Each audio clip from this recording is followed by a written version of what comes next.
Live from the headquarters of Ramsey Solutions, broadcasting from the Pod's Moving and Storage Studio, it's The Ramsey Show, where we help people build wealth, do work they love, and create amazing relationships. I'm George Campbell, joined this hour by Ramsey personality Jade Warshaw, and we're taking your calls at 888-825-5225. This is the show where we tell you the truth, even if it hurts your feelings a little bit, because we love you enough to see you win when it comes to your money in your life. And so if you're ready for that, you need a second opinion, you heard something from your broke brother-in-law, you saw something on TikTok, Jade and I are here to spit some facts. Ooh, yes. Drop some bars, some knowledge. We'll see about that. That's a big promise, Jade. You ready to go? Yeah, I'm ready. Let's do it. Let's kick it off with Sarah in my hometown of Boston, Massachusetts. Sarah, welcome to the show. Thank you so much for taking my call. Sure. How can we help? Well, we recently came across the Ramsey Show and all the personalities about a month ago from a referral from a coworker. Awesome. And it has already helped tremendously in keeping me a little bit grounded. I am in a situation recently where myself and my two children, I'm a single mom, recently and unexpectedly had to move out of the house that we were renting for the past 7 years, fairly quickly. So now I am in a situation that I can't afford the apartment. I can't afford the rent that I'm paying now. It's quite a bit more, and I feel really stuck and overwhelmed, and I don't really know how to move forward going from here. What are you paying for rent right now? Right now, I am paying $3,300 a month plus utilities. And how much are you bringing in monthly for your income after taxes? After my take-home pay after my car payment and insurance come out is $5,900 a month. And that's after, you said that's after insurance and car? After insurance and car payment are taken out. Mm-hmm. What about before the car payment, though? What's your car payment? $600. Ooh. I know. What are you? Let's talk about that a little bit. Let's see if we can alleviate that. How much is that car worth? I bought it 2 years ago, again, when I was paying much lower rent. And I paid, I think, $36 for it at the time. Right now, 2 years later, I owe $27. In my mind, there's a couple of ways to go with this. And if you like the apartment, you don't want to uproot your family and move yet again, the answer lies within that car note.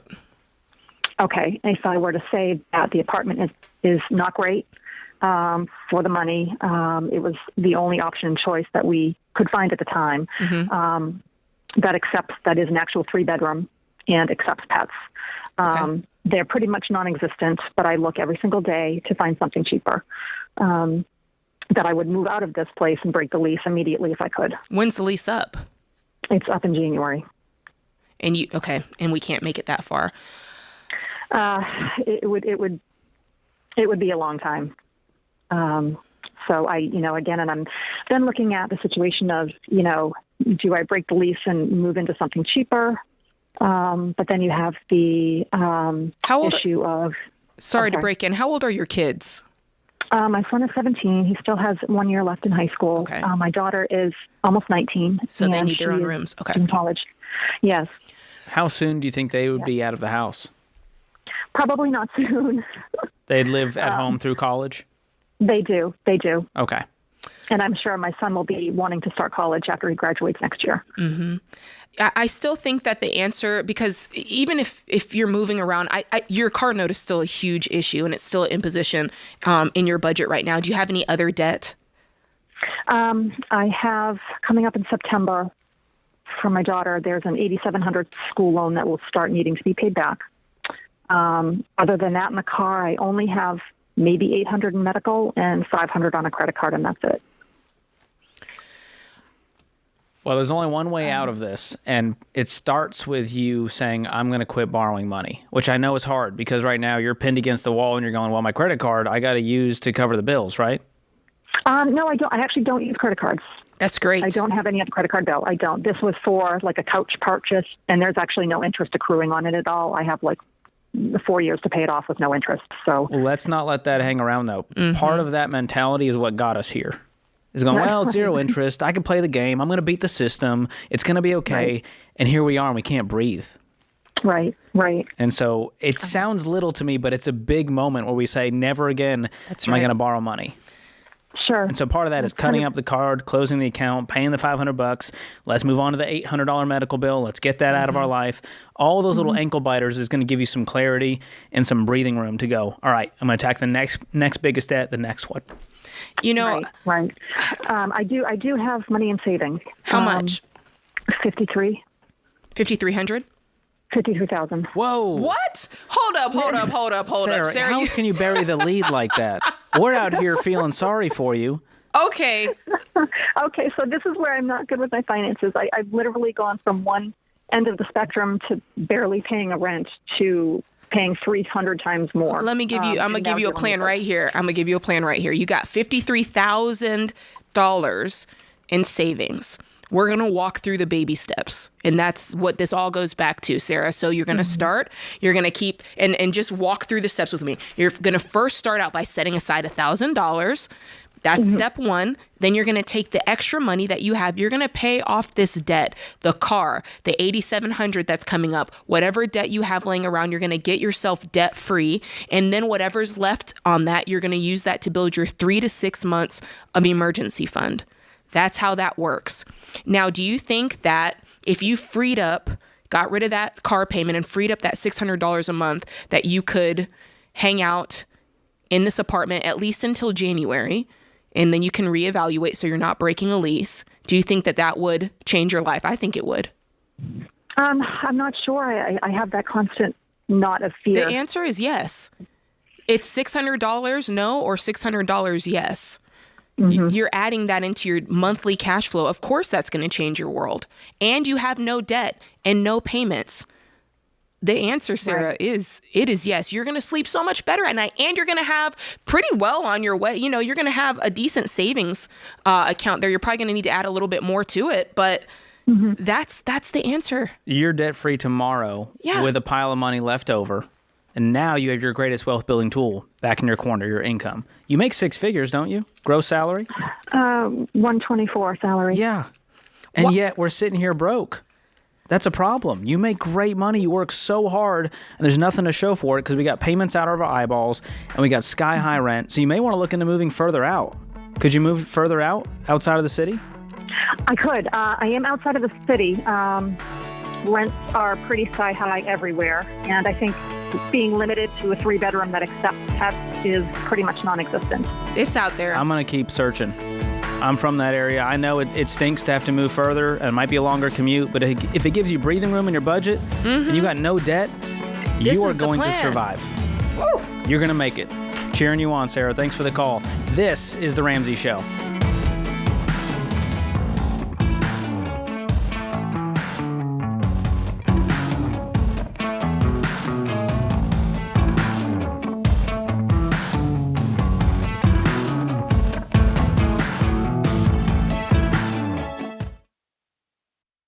We've been doing business at Ramsey for more than 30 years.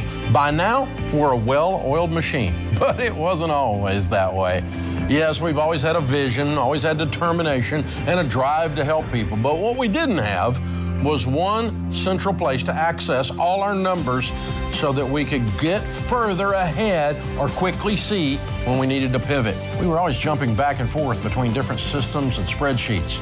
So when NetSuite by Oracle helped us wrangle our revenue, inventory, expenses, and more into one place, it was a game changer.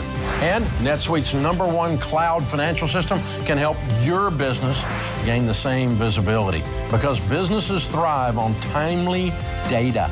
And NetSuite's real-time analytics can help your business have immediate access to your numbers daily, so you always know where you stand and you can move quickly. So go to netsuite.com/Ramsey today and set up a free product tour. That's netsuite.com/Ramsey.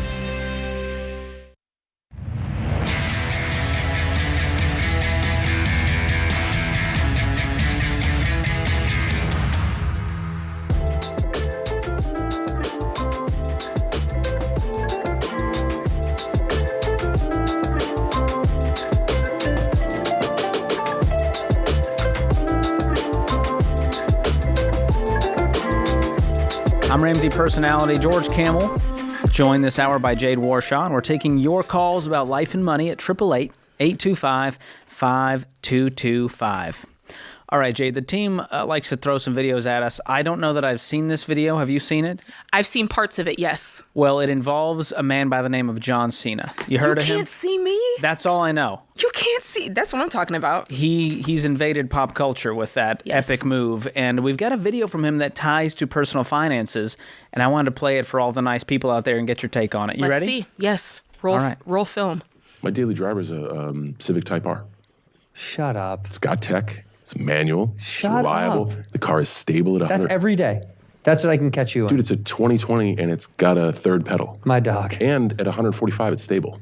Like, it goes. It's got seats in the back. I can actually pick people up. Yeah. You know, if you have a purse and a Countach, you're screwed. And That's why I can't have one. they're a little bit rough around the edges. The clutch is a dogfight, and it's really tough to get those things running right. Like, they're always in the shop. It's always leaking some sort of fluid somewhere. Yeah. So Same. if I actually need to drive a car on a distance that's more than like 10 miles, it's the Civic. Boom. Ooh. You heard it right there. The clutch is a dog fight. You know we lead mean? different lives when he's like, at 145, it's stable. I'm like, what's he... Oh, he's talking about miles per hour. Oh, no. We lead different lives when he says my daily drive. Because I don't Daily have... driver. I open up the garage, George, is one vehicle in there that's mine. And That's true. That's when you know, like, that's how I define true wealth. Yes. When you're like, which car do I want to drive today? Yeah. Man. It's a good place to be. But what I love about it is a guy like John Cena got multiple millions of dollars he could spend on a car, and he goes, I'm going to do the practical thing. He loves the car. It does exactly what he needs it to do. Yeah.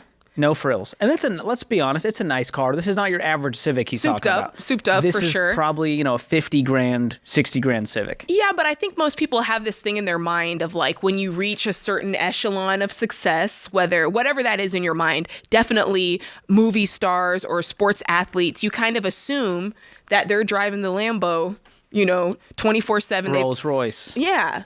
But I mean, I kind of like when I see somebody who's clearly, I mean, we're judging here, but based off of the outward career that we've seen, we're like, yeah, he's got some money. It's kind of cool that he's just like, yeah, I'm going to drive a Civic. And my guess, if you're driving that, like, he doesn't have a car loan on the Civic. That just feels insane to me. I don't know, George. I think we would be shocked at how many celebrities do not pay cash for their purchases. Wow. I would love to check into that. You've seen the stories of like, Adele buys $40 billion mansion with a more... And I'm like, well, she can do what she wants. Yeah. She makes more money a second than you'll make in your entire life. So that's a different scenario. But I do like seeing celebrities who are like, look, they're just like us. They're reasonable people. I love that. Who watch their money. Yeah. You know what? There's also that side of it that, you know what? I'm not mad at John Cena if he does have a nicer vehicle because he's worked for it. He's got the money if he's paying cash. Yes. The problem is we look at celebrities and go, well, how do they handle money? Well, that's how I'm going to do it. And it's usually to justify our own stupidity. Yes. And that's a big problem because we know now the average car payment on a new car, Jade, now rose to $730. Painful. It's insane. Painful. Yeah, and there's no correlation that says the more money you have, the better manager you are of the money. That doesn't exist. A lot of people think, well, if you have a lot of money, you must be managing it well, or you must be making great choices. And it's usually just the opposite. Usually it's more money, more problems, Well, you're just temporarily out-earning your stupidity until it catches up with you. Yes, because it will always catch up. catches up. It may be a retirement when you realize, oh, I'm broke. But we made six figures our whole life. What happened? Oh, it catches up. Just ask Mike Tyson, Evander Holyfield. I don't want to ask those guys. I feel like they're not going to take too kindly to me. You don't want to take the whooping. Digging into their finances. You go up to Evander and tell him you've been mismanaging your money. I just saw Mike Tyson fighting. The dude still got it. Oh, heck yeah. No, I'm scared of him still. Whew, goodness gracious. That was fun. It was fun. As a man who's owned a Honda Civic, I feel like I'm pretty much like John Cena. So, I've never had one. Not a huge difference other than size and wealth. There we go. We can't see you, George. I'm invisible. Mostly because my skin color is translucent. Stop. I got called whiter than Wonder Bread the other day. Well... It was so far beyond hurting my feelings that actually I was impressed. I was like, that was clever. If you look, for the people listening, I'm looking at George right now. He's got a nice olive undertone. That's the Mediterranean. It's a sun-kissed olive glow. Thank you. I feel so much better now. You're welcome.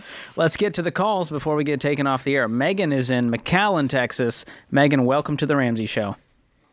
Hi, thank you so much. Thank you for taking my call. Sure. So my question is about how to pay for college. I have a good 401k. I have about $900,000 in my 401. Very good. And I want to keep contributing to that. I follow the baby steps. I've got all the baby steps done, everything paid off except the mortgage. And I just don't have anything. I think I have $7,000 saved for my son's college. So should I press pause on my 401 and cash flow his college, which I could do if I didn't contribute, or maybe just contribute what my company matches, or should I have him do a student loan? Have you considered, is he planning on working while he's in college? I don't know. I mean, I've considered that. He will work during the summer, but of course a summer job for a teenager only makes him about $2,000. Grades are the priority, but that could be an option, I suppose. What if I told you that students who choose to work through college tend to manage their time better? They tend to have higher GPAs. That's what that. the statistics I show. do. What's the discussion been with him? It sounds like you just said, hey, I'll figure it out. I'll figure out a way to pay for this. I started out by saying that, and then because I did not pay for my college. My parents paid for my college, so I wanted to give that to my kids as well. And he did say to me, he's like, Mom, I know I'm going to have to help. I can get a student loan. Part of me doesn't want him to work the first semester. I feel like, grades are going to be the most important deal, but maybe I also don't want to have my head in the sand. You know what I'm saying? Well, what I want you guys to do, I want you to continue to discuss this, but I want you to discuss it as though debt is not an option.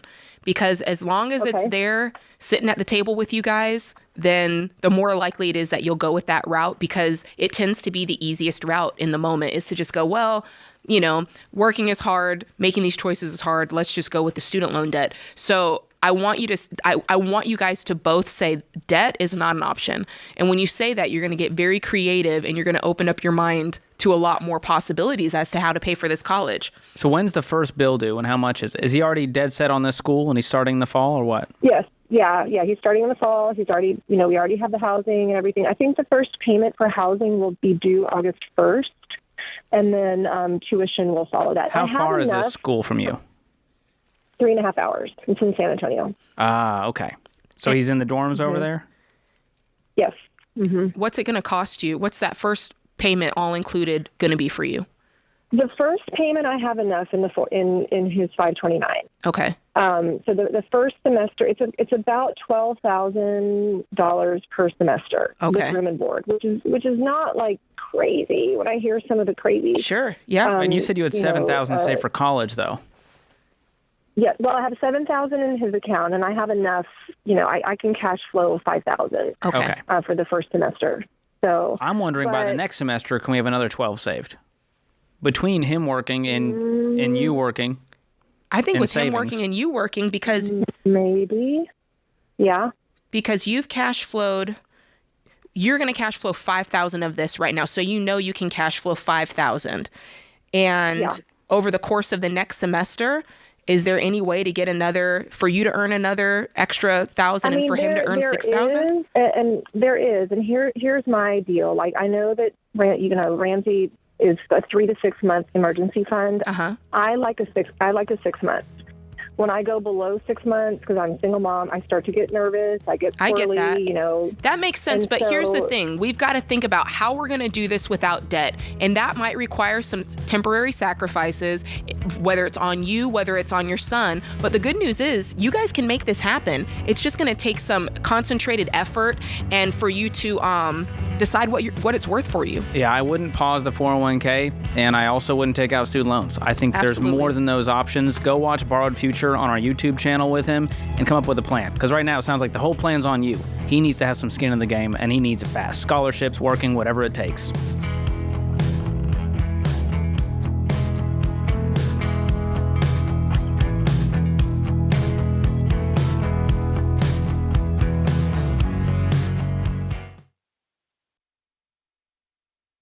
If you're like most people, your home is your most valuable asset. And when you want to make improvements, it can feel like everything costs too much or takes too long. But something as simple as custom window coverings from Blinds.com can completely change your space and add value to your home. We've recommended Blinds.com for over a decade, so you know you can trust them. From blinds, drapes, and shutters to motorized shades, they make it easy and affordable to upgrade your entire home, and their team is ready to help with everything from design consultation to measuring and installation. Plus, there are never any misleading quotes or hidden fees. Everything's backed by their 100% satisfaction guarantee, and shipping is always free. See why Blinds.com is the #1 online retailer of custom window coverings. Go to Blinds.com now and save 40% off selected products. Visit Blinds.com today for more info.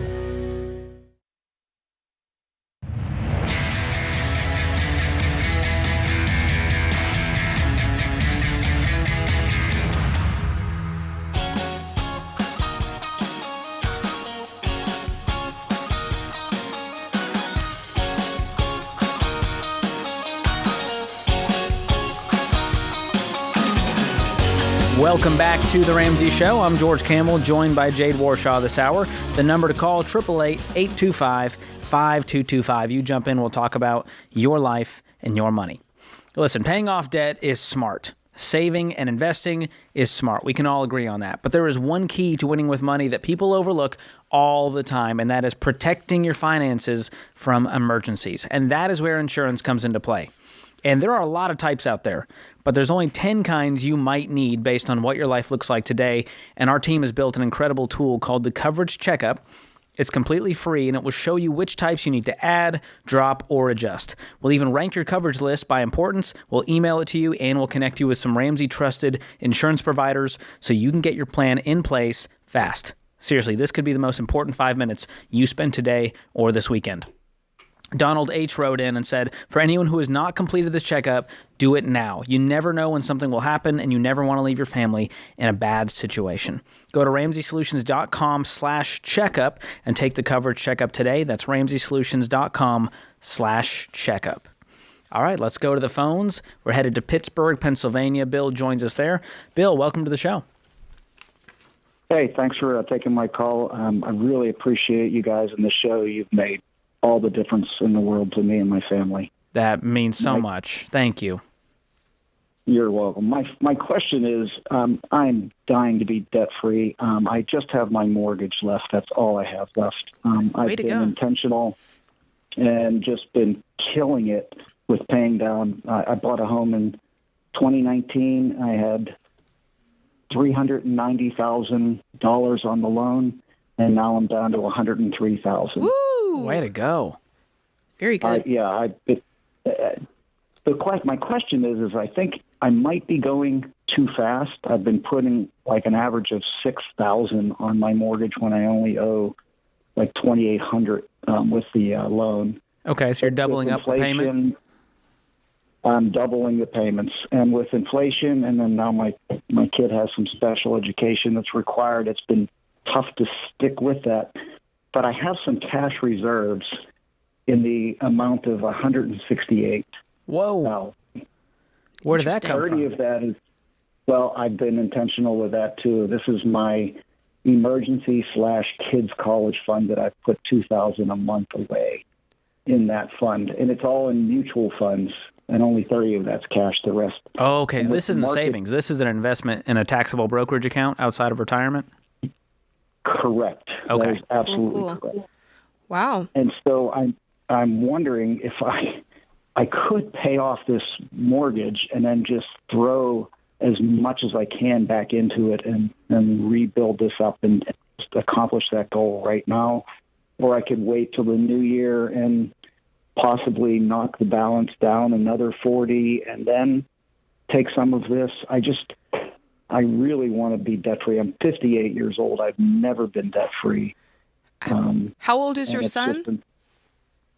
I have two kids, 10 and 12. 10 and 12. Oh, okay. So you've got so much time. You've got plenty of time. So think about this, Bill. I feel You get rid of a $6,000 payment you were making. You'll free up most of that, except for property taxes and homeowners insurance that you'll still pay, right?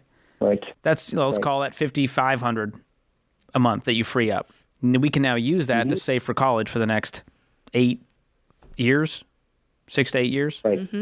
So you can easily still cash flow college, and you're still going to have a bunch of money left over, Absolutely. even after paying off the house. Now, you will have a tax burden with the capital gains in that taxable brokerage account. That's true. So as long as you account for that in your math, there's no wrong way to do this. If you want to just keep paying down the mortgage, I would do it. But I think the freedom that you're going to feel of not having a mortgage payment next week, next paycheck, will be so life-changing that you will never look back with regret at what could have been and what about the college. Yeah. You're going to have your greatest wealth-building tool at your disposal to save for college. I agree. And to retire with it dignity. follows the baby steps, because even if he does that, he'd still have enough 3 to 6 months set aside, and he'd still have a decent nest egg there, as a, have you been a saving for starting retirement? block for the kids. Yeah. I put 15% aside, and both my wife and I work. We both are putting 15% into the retirement. What's your nest egg today? Your show, and I will tell you, thanks to your show, 13 years ago, my net worth was negative 280,000. That was my net. Today, it's 1.4 because of you. Wow. Come on, Bill. You are an inspiration, Bill. I love it. And you're about to have no home payment because you're going to pay this thing off. That's exciting. I'm dying for that day. Do it.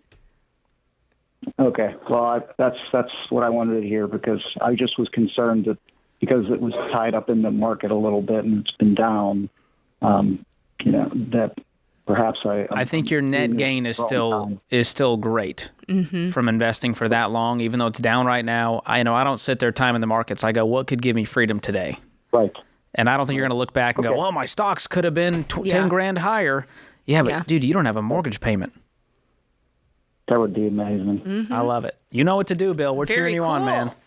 I feel great about this. Man, I almost had to take my jacket off. I was ready for him to pay off the mortgage right there and then, but there's a lot of, hoops to jump through to get there. Yeah. All right, let's go to Lisa in Puerto Rico. Lisa, welcome to the show. Hi. Hey. Jade. Hi, George.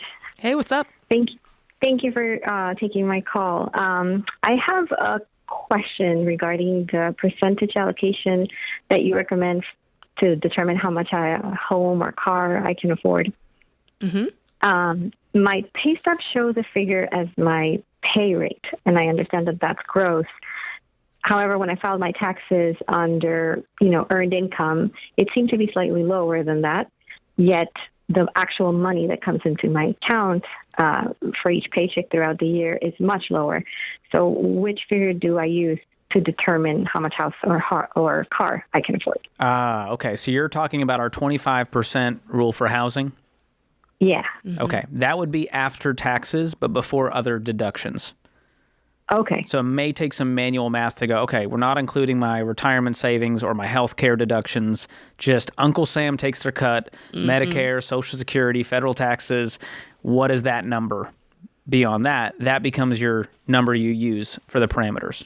So your take-home pay. Okay.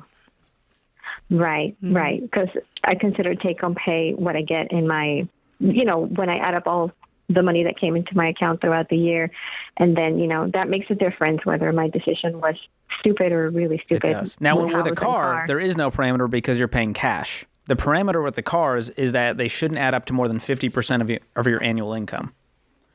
Oh, okay. But as far as payment, we don't do car payments. And so we're saving up and paying cash. Got it. All right. Thank you so much. Absolutely. Great question. That was good. That one's, we get that sometimes, and it's a smart question because people are going, okay, take-home pay. There's a lot of different definitions of that. Yeah, because you can get your check, and for some of us, it's like, okay, my insurance automatically comes out of my check. Maybe an HSA deduction comes out of my check, and you're thinking, do I use that number to calculate it? But it's really after your taxes. I love how you said that, after taxes, but not after deductions. That's good. And that helps with the mortgage side. But you're right. Take-home pay, what you see in your bank account is what you get. If you can learn to live on that and achieve all your goals while investing and paying health care, man, that changes everything. Very good. No lifestyle creep happening there. No. And that's a big, but I love that Lisa's actually budgeting. Most people, they're not even paying attention. Yeah, these are great questions that she's asking. Yeah. Do you remember doing that first budget and it was like, oh my gosh? Yeah, I remember the first budget. It was on a pad of paper. Let's just get that straight. I did mine in Financial Peace University with the old school in the workbook. Oh yeah, the quick starter budget or whatever. Yeah, it was on paper, and I remember being very confused. We had irregular income, and it took a couple of months to get it down pat and to get it to where it actually was working. So if you're out there budgeting for the first time, know that it takes some time to get it right. But kudos to you for starting. Yeah, if you can do that for 90 days, you get the thing dialed in, and instead of feeling like you're restricted, it gives you freedom. Facts. And you start to go, what does my budget say? Mm-hmm. That's the boss. That's it. The boss said, no, we can't afford it right now. Let's hope for next month. Bars. That's how it goes. And we've got a great free app called Every Dollar that you can download today to help you get started making a plan for that money. More of your calls coming up, 888-825-5225. This is The Ramsey Show.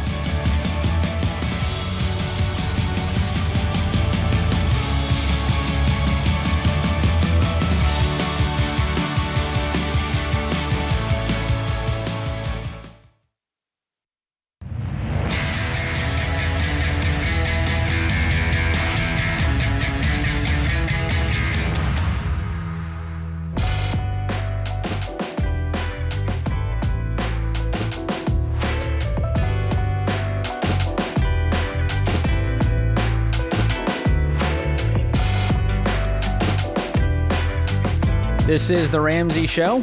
I'm George Camel, joined this hour by Ramsey personality Jade Warshaw.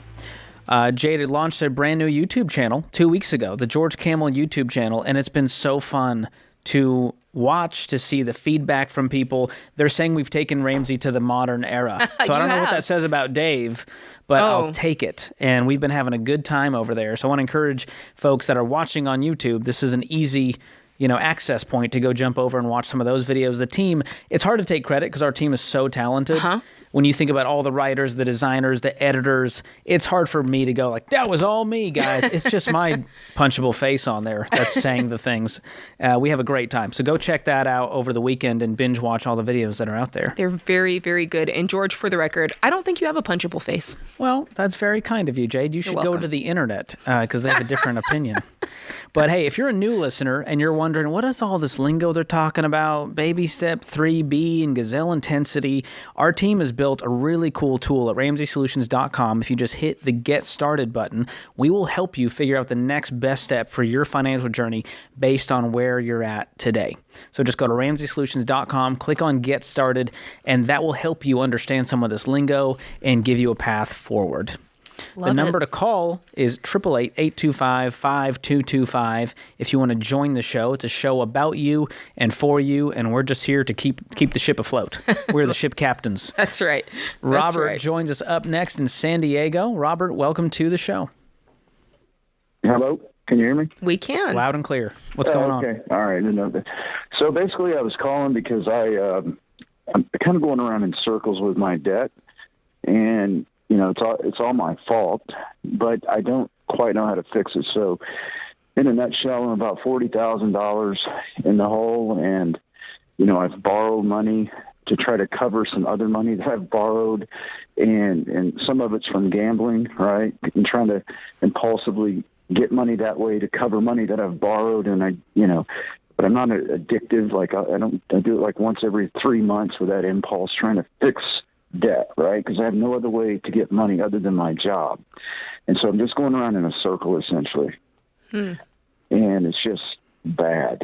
And So I know, like, I have to stop the one gambling, obviously. That's stupid. But there's just no other way to make any money. Are you married? Yeah. Have you talked to your spouse about this for accountability? Yeah. No, she knows. She's done it with me. We're just in a bad spot, but yes. Okay.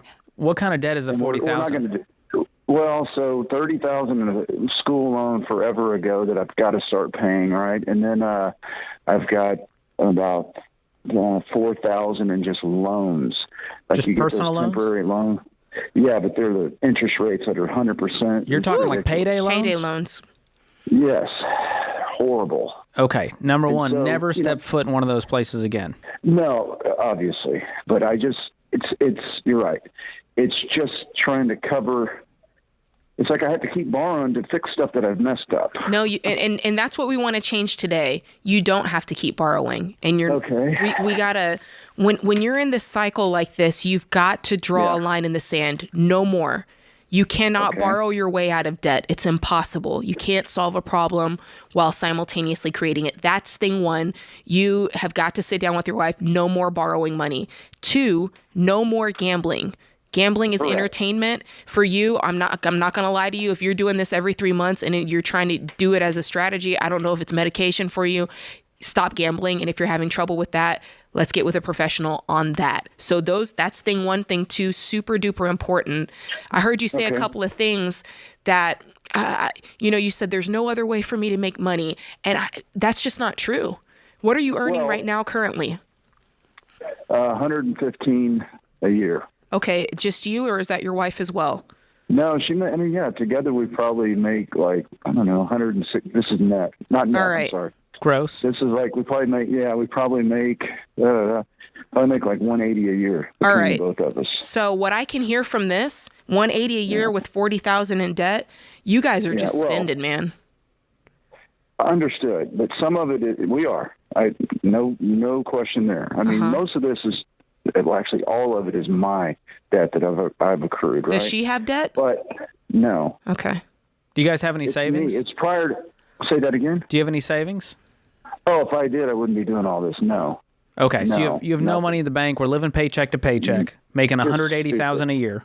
I'm just saying it all out loud so you can hear it too. Yeah. Because I think we need to feel the pain more. Because you're self-aware. You're going, hey, I know this is stupid. I know this is dumb. I'm not gambling anymore.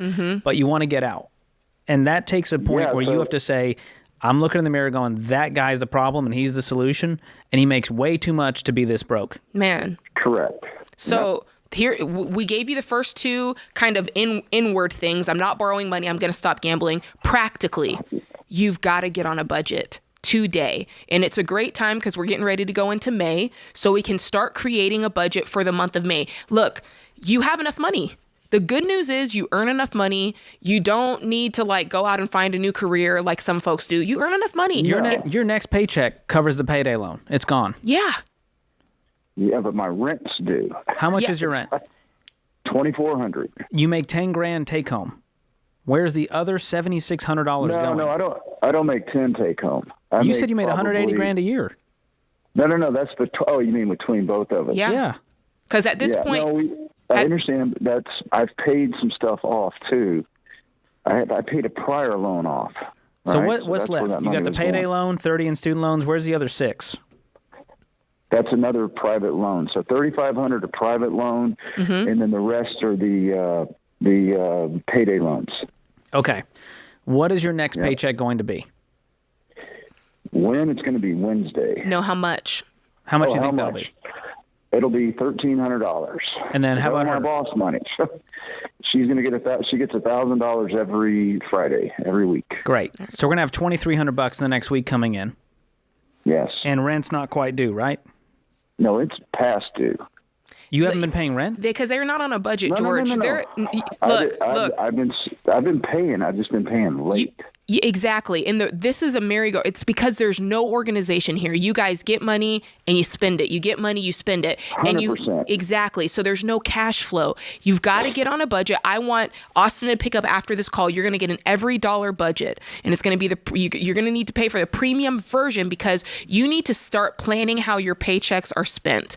The first thing is getting down both of your incomes combined, because we're doing this together. You're married, and we're going to spend every single dollar on paper before the month of May even begins. Then we're going to go back through and we're going to plan when we actually spend the money. So we know if rent is due on the first of the month, that comes out on the first of the month, but we still have the right amount of money in order to do everything else that we need to do. Does that make sense? You make the budget and then you plan when you actually spend the money in the budget.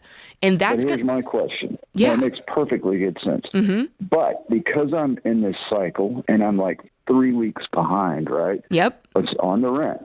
I'm going to pay the rent next Monday and then the following week. She's going to let me do 2 different checks, right?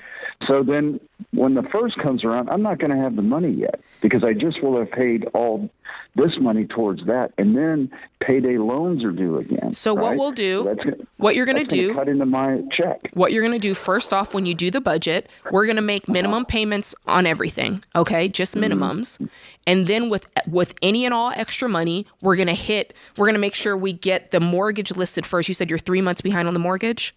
No. 3 weeks. 3 weeks behind. Okay. So let's get current on all the bills we're behind on. What else other than the rent are you behind on? Just electricity, but I can pay that. That's not that big a deal. And then I am in a bankruptcy currently, but I pay that every month. It's Chapter 13, so that's going to be coming up on the 10th. But I pay that. I don't miss that. And then I'm just behind on this loan. I want to pay it off. You guys got kids, Robert? I have a child with my other wife, my ex-wife. I think you both need to go to Gamblers Anonymous because I think you don't think it's as serious of a problem as it is. Everyone listening is going, these people make $200,000 and they filed for bankruptcy because they're in this payday lender cycle. It doesn't have to be this way, man. Hang on the line. We're going to send you every dollar premium. Use the paycheck planning tool in that to help you get on board. And we're going to send you Financial Peace University. Both of you go through this together. Scorched earth. We're not eating out. No expenses. We are getting a plan to get this money paid off. This is The Ramsey Show. Hey, what's up, guys? It's Jade. If you love the show and want a deeper dive on your money journey, we have a weekly newsletter that gives you trending and helpful articles and tips on following the Ramsey way. Just go to RamseySolutions.com today to sign up for our newsletter. Again, that's RamseySolutions.com to sign up for our weekly newsletter.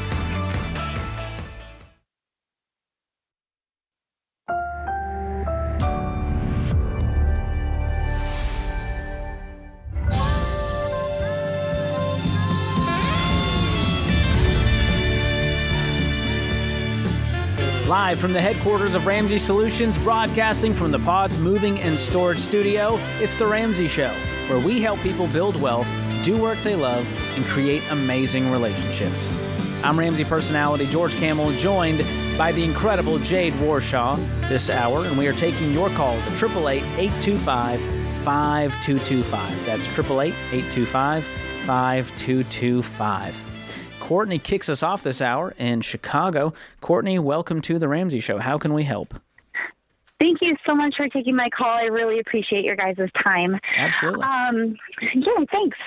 Okay, so I have been divorced for about 6 years. I'm 39, almost 40, and my boyfriend and I have been talking about getting married.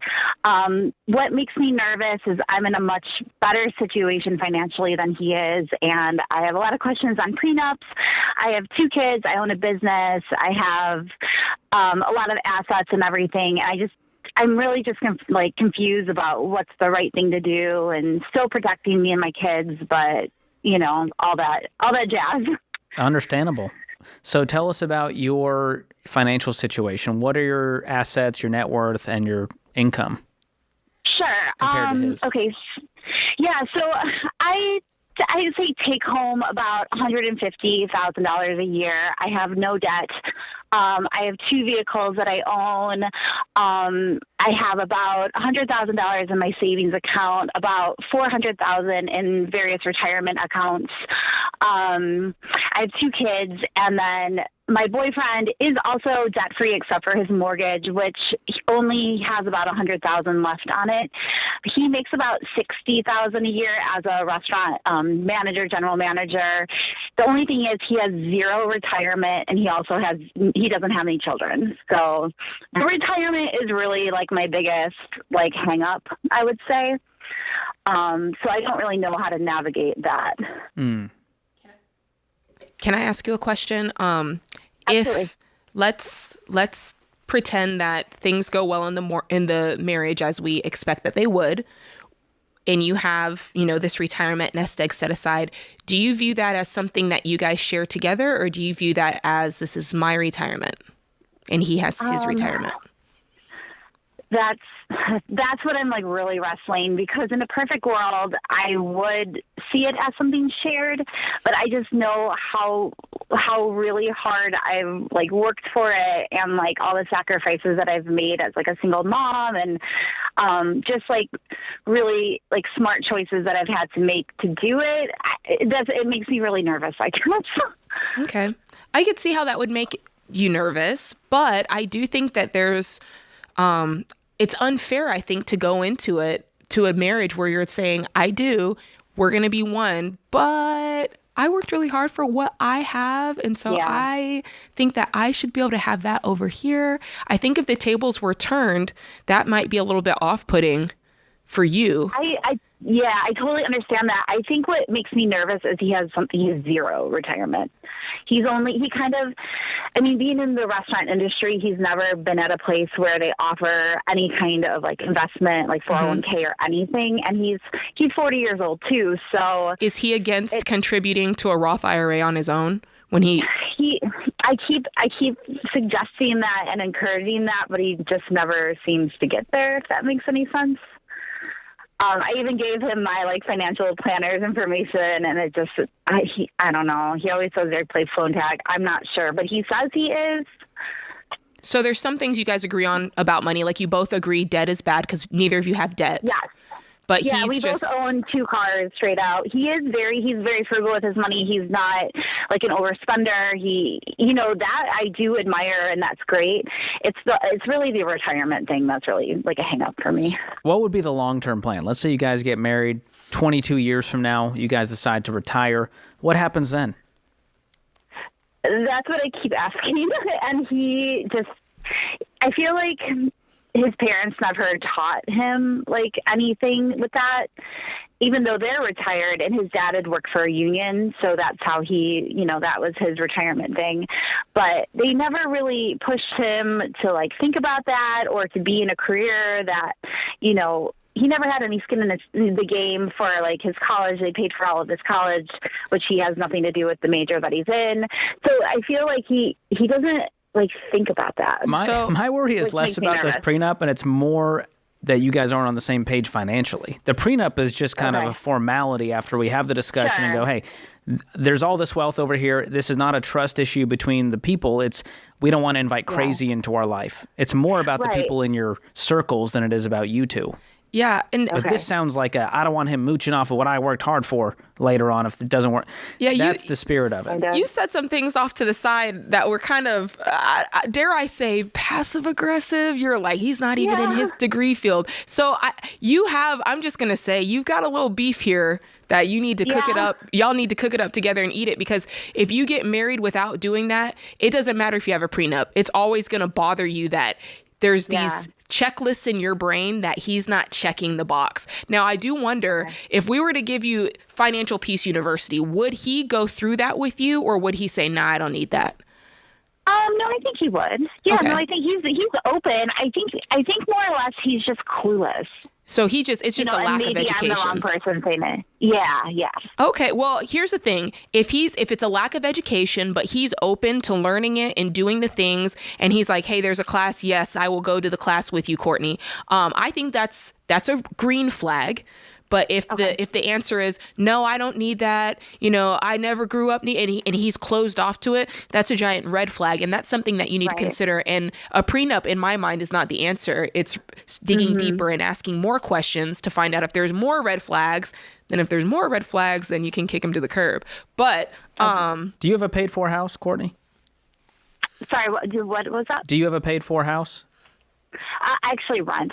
Oh, okay. But so he's coming to table with home ownership. Right, he does.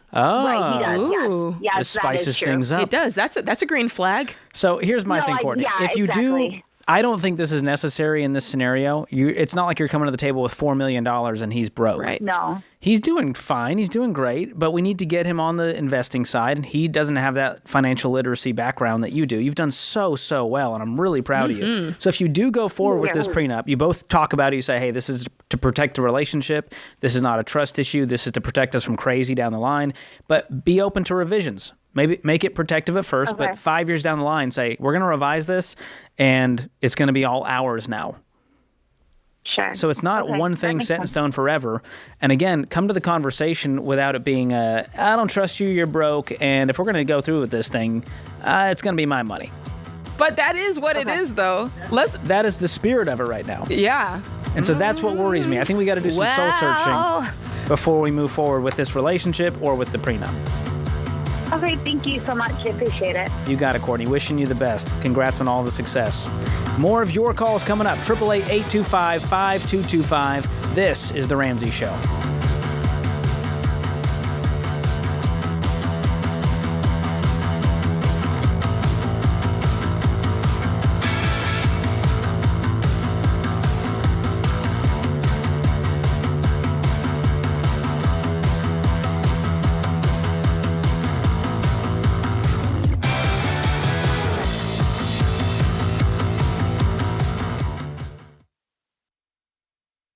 Buying a home is one of the biggest decisions of your life. You need a partner like Churchill Mortgage. Churchill is one of the highest rated lenders in the country, and they're Ramsey trusted because they do what's right for you. Churchill works with you to build a mortgage the Ramsey way, one that doesn't bust your budget, sets you up for financial success, and helps you get out of debt faster. Go to churchillmortgage.com today and get started.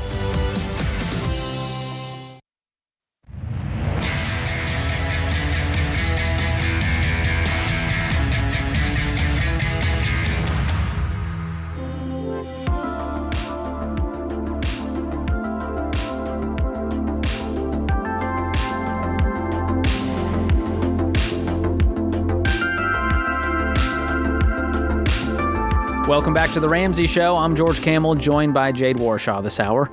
The number to call is 888-825-5225. Zane joins us up next in Fort Worth, Texas. Zane, welcome to the show. Are you with us, Zane? Hey, there you are. Yes, sir. How's it going? How can we help? Good. Yeah. Well, hey, so I was calling. My wife and I are we're thinking about doing the baby steps, getting out of debt and all this stuff. But the problem is I'm a real estate agent, and because of that, my income's not very consistent. And so the $1,000 emergency fund seems kind of scary to us, I guess. There's some months where I just don't make any money. And in those months, my wife, her income would still leave us about $3,000 to $4,000 short of our monthly bills. And so we're trying to figure out what should we keep in our bank account while we're paying off debt, so that we don't, on the months that I don't make money, that we don't go, negative or have to go into debt, to try to not be late on our bills. Is there anything else that you can do aside from the real estate to kind of level the playing field a little bit there, so that so that the pendulum is not swinging so far from one side to the other? Well, typically we just keep a large nest egg. We just keep $10,000 to $15,000 in savings because there's going to be there's always 2 to 3 months out of the year where I just don't make money, and so that's what we've done in the past, and it's worked pretty well for us. But that's true. But what I'm suggesting is that you eliminate the 2 to 3 months out of the year that you don't make money. Yeah. I guess I could maybe pick up a second job. That's not really something we want to do, though. We've got little kids, and we're both already busy enough with our careers in church and different things like that. Well, there's a level of sacrifice that needs to be made for a season. We're not saying take on a side job forever. Mm-hmm. Nobody wants to. Nobody's like, man, I just got so much free time. It's, oh my gosh, we got to get our butts in gear. We're in debt. We've been in debt for years. What are we doing? And right now, you guys have been kind of comfortable. Coasting. When you got 10 to 15 in the bank, you're like, well, we're not in a crazy rush to get rid of the debt. We're going to make it. So how much debt do you guys have? Oh, y'all are going to laugh at me. Probably a little over 100,000, probably closer to 110. I ain't laughing. I'm scared I'm for crying. you. What kind of debt is this? About $50,000 in student loans, another $50,000 in car, and then about $5,000 in credit cards, and probably we just had a baby not too long ago, so I think like $6,000 more in medical debt. What's your household income? Oh, so wife and I together, probably close to $175,000. Okay. Well, looking at the numbers, there's a glaring thing that we could do today to clean up some of this debt. I see and you're it. not going to like it. Can you guess which one it is? I mean, probably the cars, I'd imagine. Ding, ding, ding. Mm-hmm. What kind of car is this? So mine, I have a Jeep Wrangler. We only owe about $4 or $5 on that. That's easy. The other one is an Expedition that we just got last year. What's that thing worth? Probably 50. And you owe what, 45 on it? Mm-hmm. Dang. That's the silver bullet I'm right there. jonesing to sell that thing. Yeah. Let us come take that off your hands, Zane. Do you see what George is getting at? Dude, you just cleared half your debt. What's the payment on that Expedition? Right, it's $812 a month. If you had an extra $812 a month, would you be as nervous having $1,000 in an emergency fund? Well, it still would leave us about $2,200 short because you got payments out of your eyeballs. 3 months out of the year. Yeah. See, this is what I don't like. I'm just going to be honest with you. You called with the issue. George just freed you up a good chunk of money, but that's an excuse. You put an excuse in there. He's solving your problem for you. And you can't say, yeah, but you've got to go, okay, that gets me one step closer. What's the next thing I got to do? Okay, that gets me next step closer. What's the next? That's the type of attitude we need here, Zane, to get this done. Okay. You've got to be looking at this going, all right, great, check. What's next? Okay, good. I'll do that. I'll do whatever it takes to clear this debt. That's where you've got to be right now. And I think George was right. Before, you guys were coasting and you were just going along, and now you're going to have to really put the pedal to the metal, and you're going to feel this. There's no getting out of a $100K of debt without feeling it and without it hurting. You go down to $1,000, you're like, I'll take 4 jobs tomorrow. Because well, I'd have to, yeah. You need that fire. The $1,000 was never meant to be enough. It wasn't enough back in 1992 when Dave came up with it. Right. HVACs cost more than that even back then. Yeah. The point of the $1,000 was to get your butt in gear, cover the ankle biters, and put a fire under your butt so you go, oh my gosh, we're not okay. Because America thinks they're okay when they have $10,000 in the bank, but $100,000 in debt. Yeah. And I'm going, oh my gosh, I'm freaking out over the $100,000. Yeah. That nest egg that you have sitting there, I think you said you like to keep $15K or whatever. That's kind of lulled you to sleep on this. Is that what you have in savings right now? $15K? A little more, probably closer to 20 right now. 20. Okay, so think about this, Zane, for 1 second. You would clear the medical debt, the credit card debt, and the Jeep just like that today, right? Mm-hmm. Now add up all those payments. How much? What does that add up to? $500-$600 that you were paying on those? Let's see. Yeah, just about. Now we sell the Expedition. Boom, we just cleared another $800. So now we're up to what, $1,300 up from where we were. You get a side job making an extra $700 a month. Now we're $2,000 up. Now all that's left is student loans. When we start crushing those, and that thing's gone, you're making $180, and you got a $50,000 student loan. It's gone in what, 8 months probably, with your income.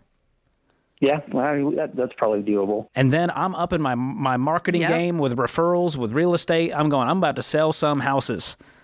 Do you see that, Zane? That's exciting. In a year's time, your life is totally different. Now, you're not the one who has to go to my wife and tell her to sell the car, but yeah.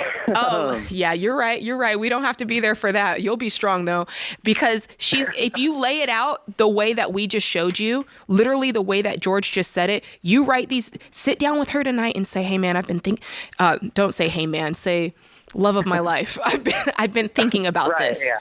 And write this out and lay out that plan and say, do you understand what we'd be able to accomplish? And really make sure that you're playing up, you guys' goals and your dreams for the future. This is an offer that few could refuse.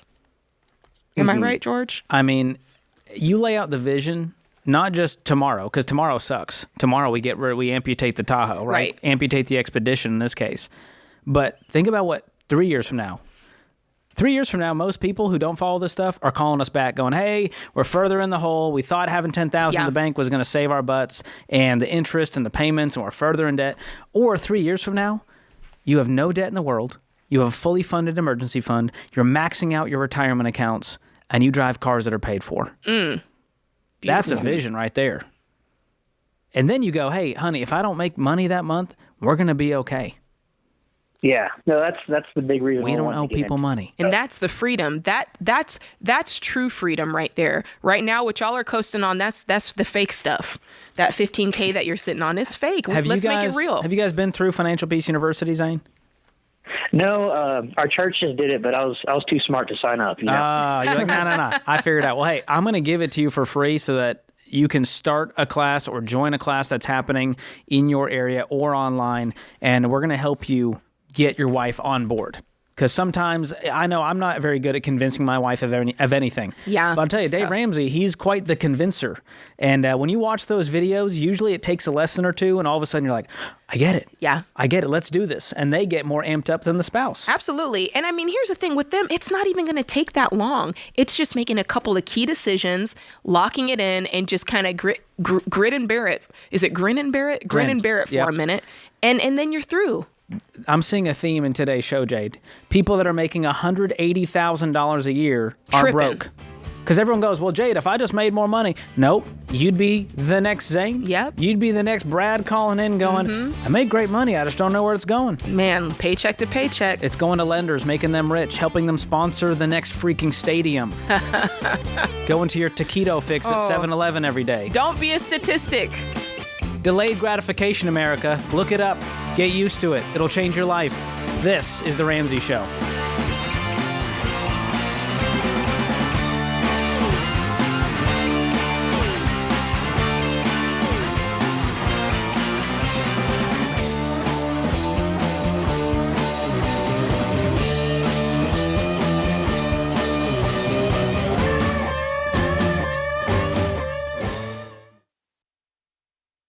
Y'all, there's a lot you can't control when it comes to healthcare, but there is something you should check out that can help. Christian Healthcare Ministries. CHM is not insurance. It is budget-friendly, biblically based health cost sharing.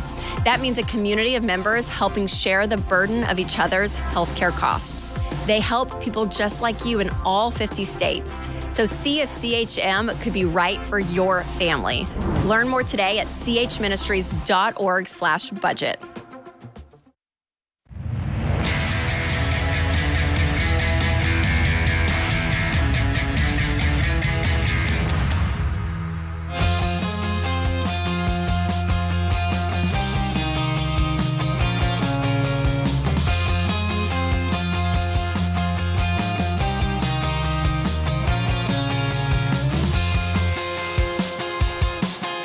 Welcome back to The Ramsey Show. I'm George Camel, joined by Jade Warshaw this hour.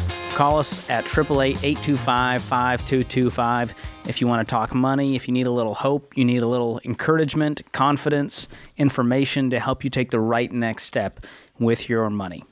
So, Jade, these calls have reminded me of a great little financial quiz that you whipped up, I guess. The powers that be, yes. And I thought it'd be fun to play with America listening in, because everyone's wondering, how do I stack up? How am I doing financially compared to other people? Yeah. And so we're going to give you some questions, and if you answer yes to any of these, you might be at risk. You might need to make some changes. Absolutely. All right. So the first question is this. Do you live paycheck to paycheck? Now, most people know what that means, but for those of us that don't know, paycheck to paycheck is you're spending all that you get, and you're like barely making it to the next month before you get your next paycheck. And then it's like, ooh, finally I got, and it's like, there's no room to breathe. There's no margin. So paycheck to paycheck. And hopefully the answer is no, but unfortunately, the stats say most of America is. 62% are living paycheck to paycheck. That's rough. Whew, so hopefully you're not in that. 6 out of 10 people. 6 out of 10. Living with that stress on their bodies every day. And I've actually seen, this stat is variable, because I've seen some that have said up to 76% of Americans. Yeah, depending on what study. This one is from our latest Ramsey Solutions study that we did. Wow. Yeah. Fascinating. So hopefully you're not in that group. Here's the next question. Do you need to use a credit card to cover a $1,000 emergency? So if today, the car broke down, you go to the shop and they're like, yeah, it's going to be $1,000.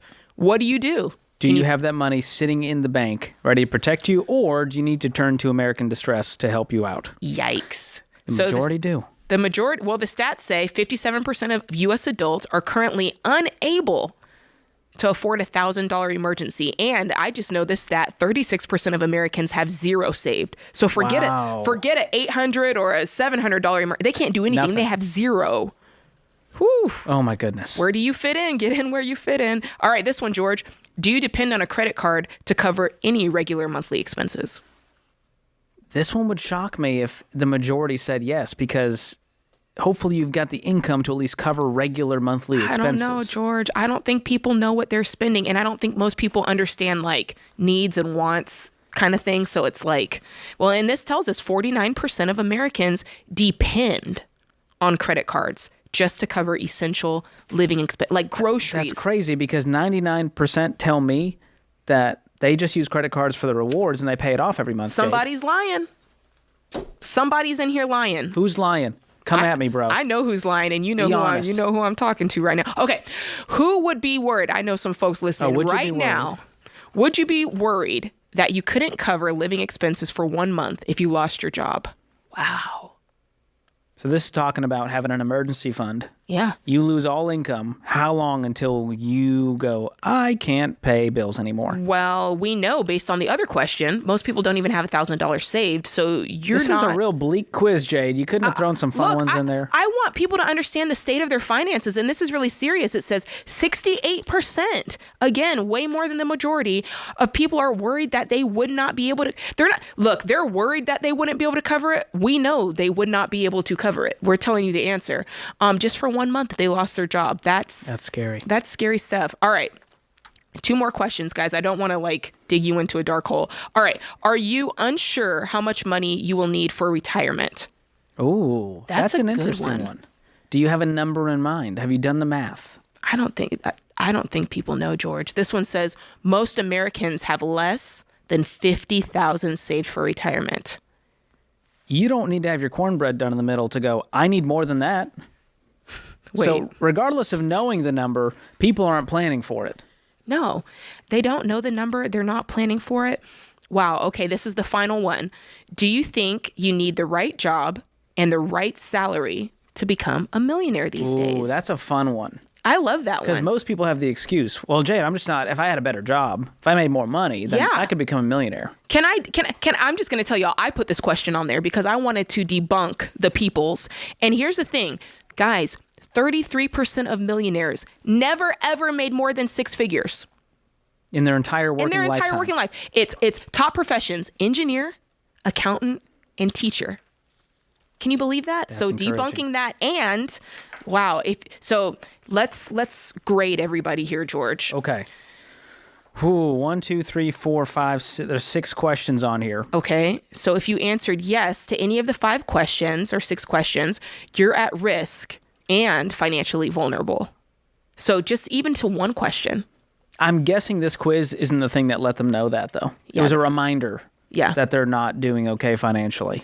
Yeah, if you know you're not doing well, you're feeling it in your body, right? You're stressed, you got anxiety, you can't sleep at night, you're living paycheck to paycheck, you're getting in fights with your spouse. You know.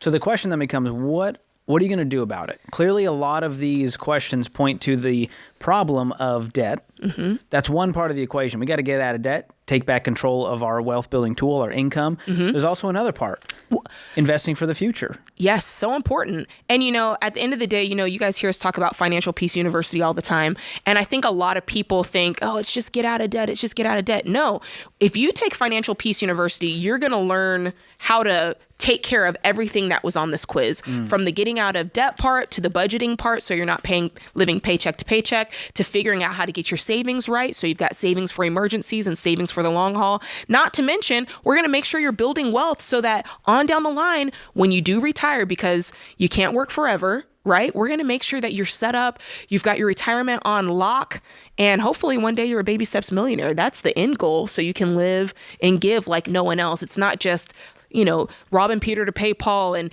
getting through each month. And paying off. We're getting you somewhere. We're really trying to change your finances and change your family tree. Well, the biggest thing I realized when I went through Financial Peace University, it was like light bulb moment. Mm-hmm. When I stop paying for the past, I can start building for the future. Ooh, say that again, George. When you stop paying for the past, you can start building for the future. And too many of us live life in a rearview mirror. And we got a crick in our neck Because we're just looking back there going, oh, there's Sally Mae. Yeah. There's the other lender. There's Discover. They're all coming. There's my buy now, pay later. Ooh. There's my Apple Pay later. And instead, when you look through the windshield and go, oh my gosh, I don't have to worry about what happened last month, 4 months ago. I can be looking towards the future.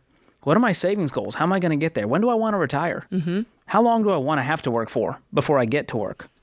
Those are different questions to ask yourself. And you can't do that until you get out of debt, have the margin to invest, to hit those savings goals, to pay cash, and it is so freeing. I love it. And Jade, if you want to get smarter with your money, along with all of America, we just had a baller smart conference here at our new Ramsey Event Center, and I got to talk with people outside, and we did a fun YouTube channel segment asking about their dumbest money mistakes. And there was some hilariously and sad money mistakes. Yeah. But then I asked, where are you now? What's your biggest money win? And they're going, oh, we're in baby step 6. We're almost done paying off. We're baby steps millionaires. Wow. We got a paid for house. And these mistakes, they weren't like 20 years ago. Yeah. Some of them were 5 years ago. So it's the turnaround. 7 years ago.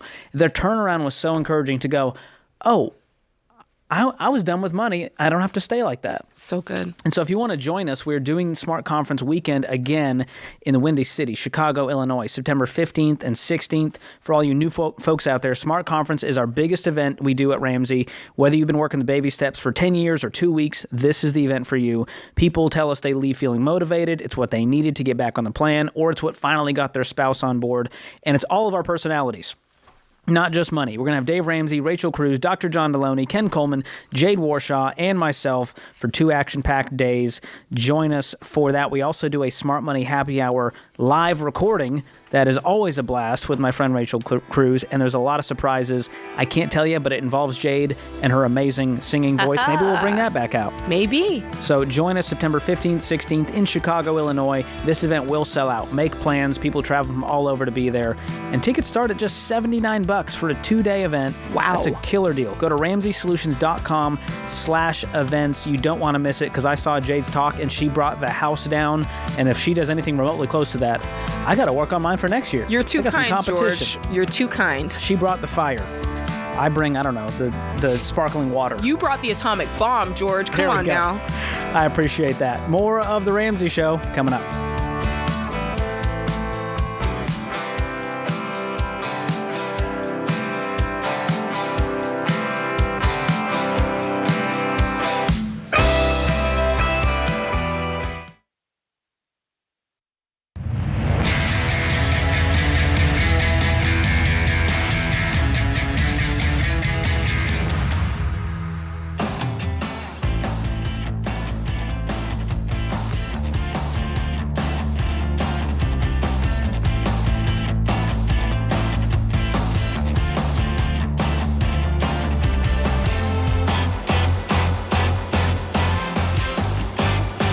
This is The Ramsey Show. I'm George Camel, joined by Jade Warshaw this hour.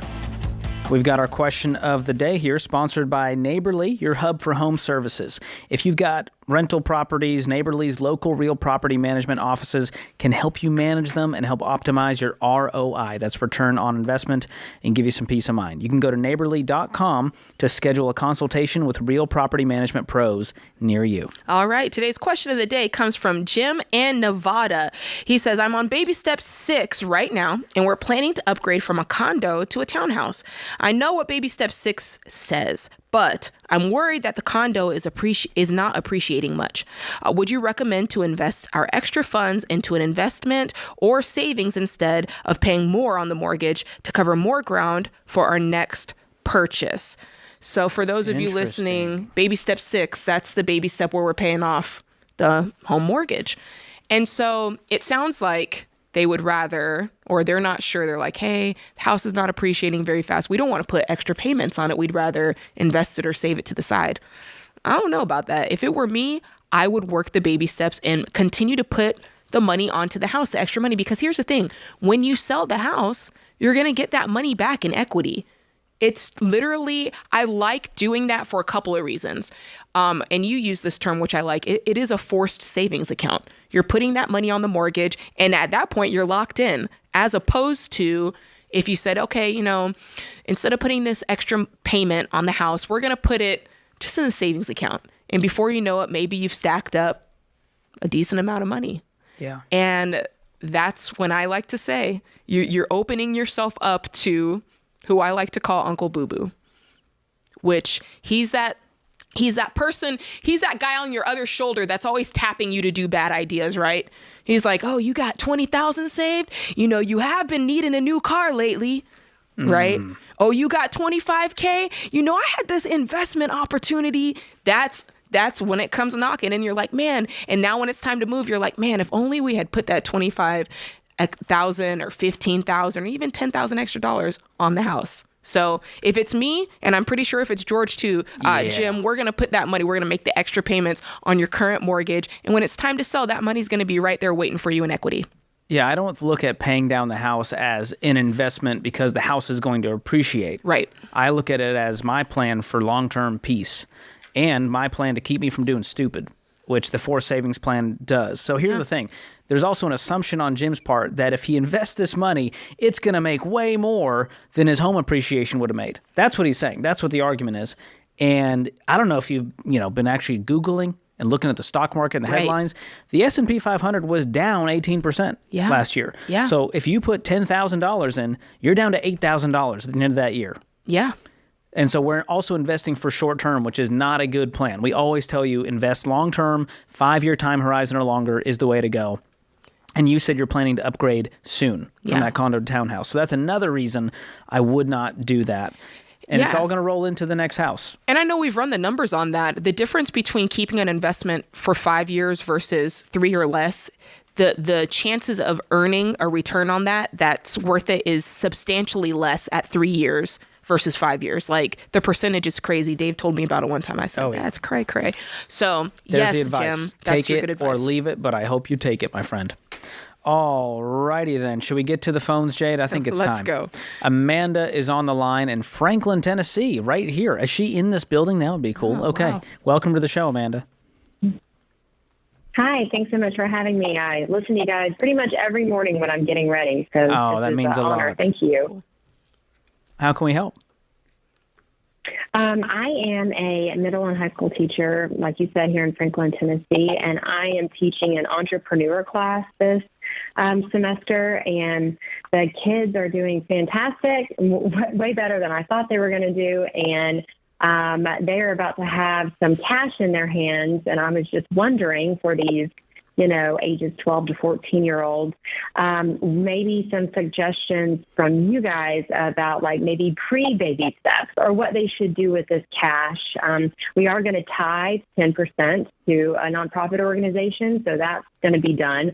But then the rest of it, I'm like boggling my mind of trying to figure out what I should do. And I just figured my smartest thing to do would just be call you guys and ask you what you would do.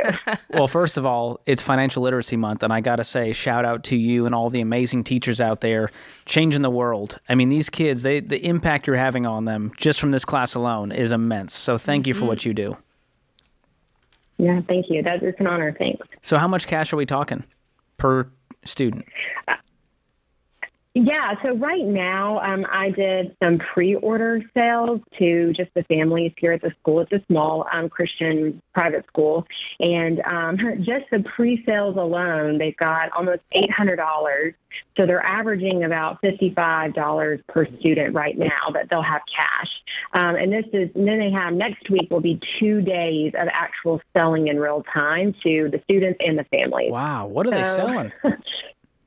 They've all made their own product or service, and so they have marketed it, and we're just letting God take over. That is so cool. I had no idea. Yeah, I had no idea it was going to be this amount of money, and I'm a little floored at this point. So let's say you think it'll be like $100 profit per student. Is that fair to say? I'm thinking probably more anywhere between $100 to $200 per student. And it's their money, right? It's not like the school has to, like, it doesn't have to stay within the school, money. Right? Okay. Well, no, it's all their cash. So you said 10% is already getting tithed. That's awesome. Giving right at the top. Because I would kind of flow this into like a baby budget for them and have them write out and just have them, it'll be real simple. Put their income, so that's $100, then have giving, saving, spending. In giving, we have 10%. That leaves 90%. And then let's set a goal for saving. And by the way, in the real world, they'd be paying taxes on that. So it'd be really funny to go, hey, 20% going to Uncle Sam. You can give it back to them. But that would be a fun, just take $20 away from their 100 just to show them some pain. That's the teacher's tip. Then I think it would be cool to say, hey, we're going to save 50% of this. How cool would that be to start for a savings goal we have down the line? Maybe it's a car. A lot of them are going to be driving in the next few years. What if we could start a car fund? And then the rest, let's have them enjoy it and spend some and do that wisely and go, okay, we have, $40 left, $30 left. What is something that you really enjoy doing that would be a real treat? Maybe that's for some people going out to the movies and blowing that on one movie and some popcorn. Maybe some it's going to the mall and we're going to get a new shirt, or a new pair of sneakers. And so I think having that balance helps early on because most people, if they get really good at the savings muscle early on, they have a hard time using the spending muscle. Mm-hmm. And if you have too much of a giving muscle, that's incredible. I haven't seen that often. Yeah, that's true. What do you think, Amanda? So would you say even with the savings, could I also, maybe some of them want to reinvest this in maybe this business, or maybe it's triggered them that, I could actually do another business over the summer while I'm not in school. So I didn't know sort of where a reinvestment of some of these funds. I love that freed me up of, hey, spend some, have some fun money. But you worked really hard on this. But how would you guys guide these students between saving and also reinvesting in themselves in a product or service or something along those lines? I love that idea. I used to be a small business owner. So when you were talking about this profit, my brain immediately went to reinvest. And so I think that's just another line item that you add on that baby budget that George said. Maybe, after the giving, because give off the top. And then maybe you're saying, hey, you've got 90% left. If it were me, I'd probably reinvest maybe half of it and then break what's remaining into the saving and the spending category. And that way they're getting to do basically all the things that you would do with money other than pay taxes. Absolutely. I like that plan, Amanda. What do you think? I think that's fantastic. Yes, I think that's great. These kids are crushing it. Debt-free entrepreneurs. Okay. At 12 years old. What do you do in America? Parents. These kids have a higher net worth than you. Let's get our butts in gear. Incredible. I'm inspired by that. Me too. I love that. She's a great teacher. Very amazing. Hey, that puts this hour of the Ramsey Show in the books. My thanks to all the booth dudes keeping the show afloat, my co-host Jade Warshaw, and you, America. We love you. We'll be back with you real soon.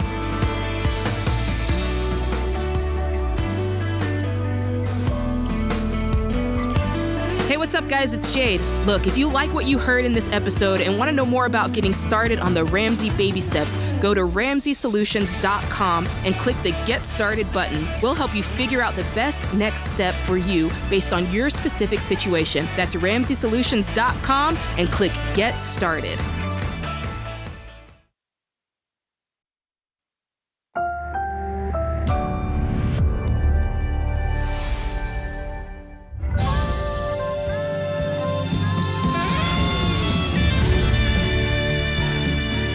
Live from the headquarters of Ramsey Solutions, broadcasting from the Pods Moving and Storage Studio, it's The Ramsey Show, where we help people build wealth, do work they love, and create amazing relationships.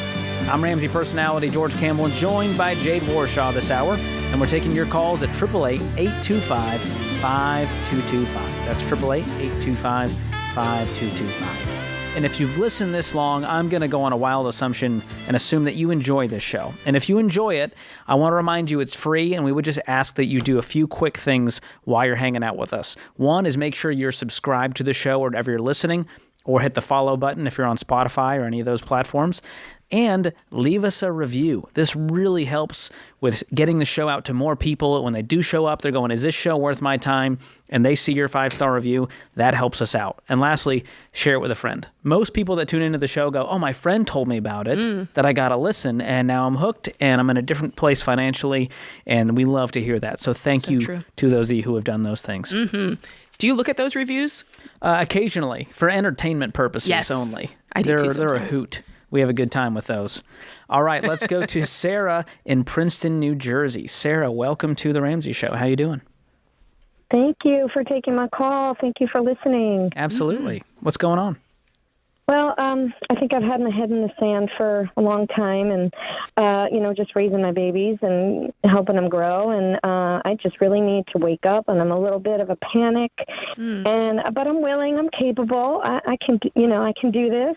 I just need some guidance to, help me get there a little bit. Wow. So where are you at right now? What's the state of your finances?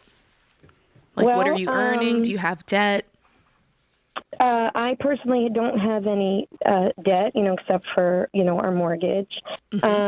My kids are, I got 3 kids, 15, and 13. I don't have any college savings for them. I got a pretty pathetic amount of retirement savings. I've got some, money in my savings account. And I just started doing a little bit of the envelope method, so thank you for that. How much do you have in that savings? Is it about 3 to 6 months? And my savings, I got about $20,000. Very good. I got a 403B. I got about $65,000, and I have a small business I do at night after I get home from work, and I've got about $20,000 saved, in there. Very good. That's incredible. Very good. What's your household income? Well, I personally right now make about $95,000. My husband makes more than me. So I think last year on our taxes we were at like $220,000 total. Girl, that's amazing. Good job. But thanks. So you're feeling overwhelmed. Is he feeling overwhelmed? I'm confused if he's in this with you.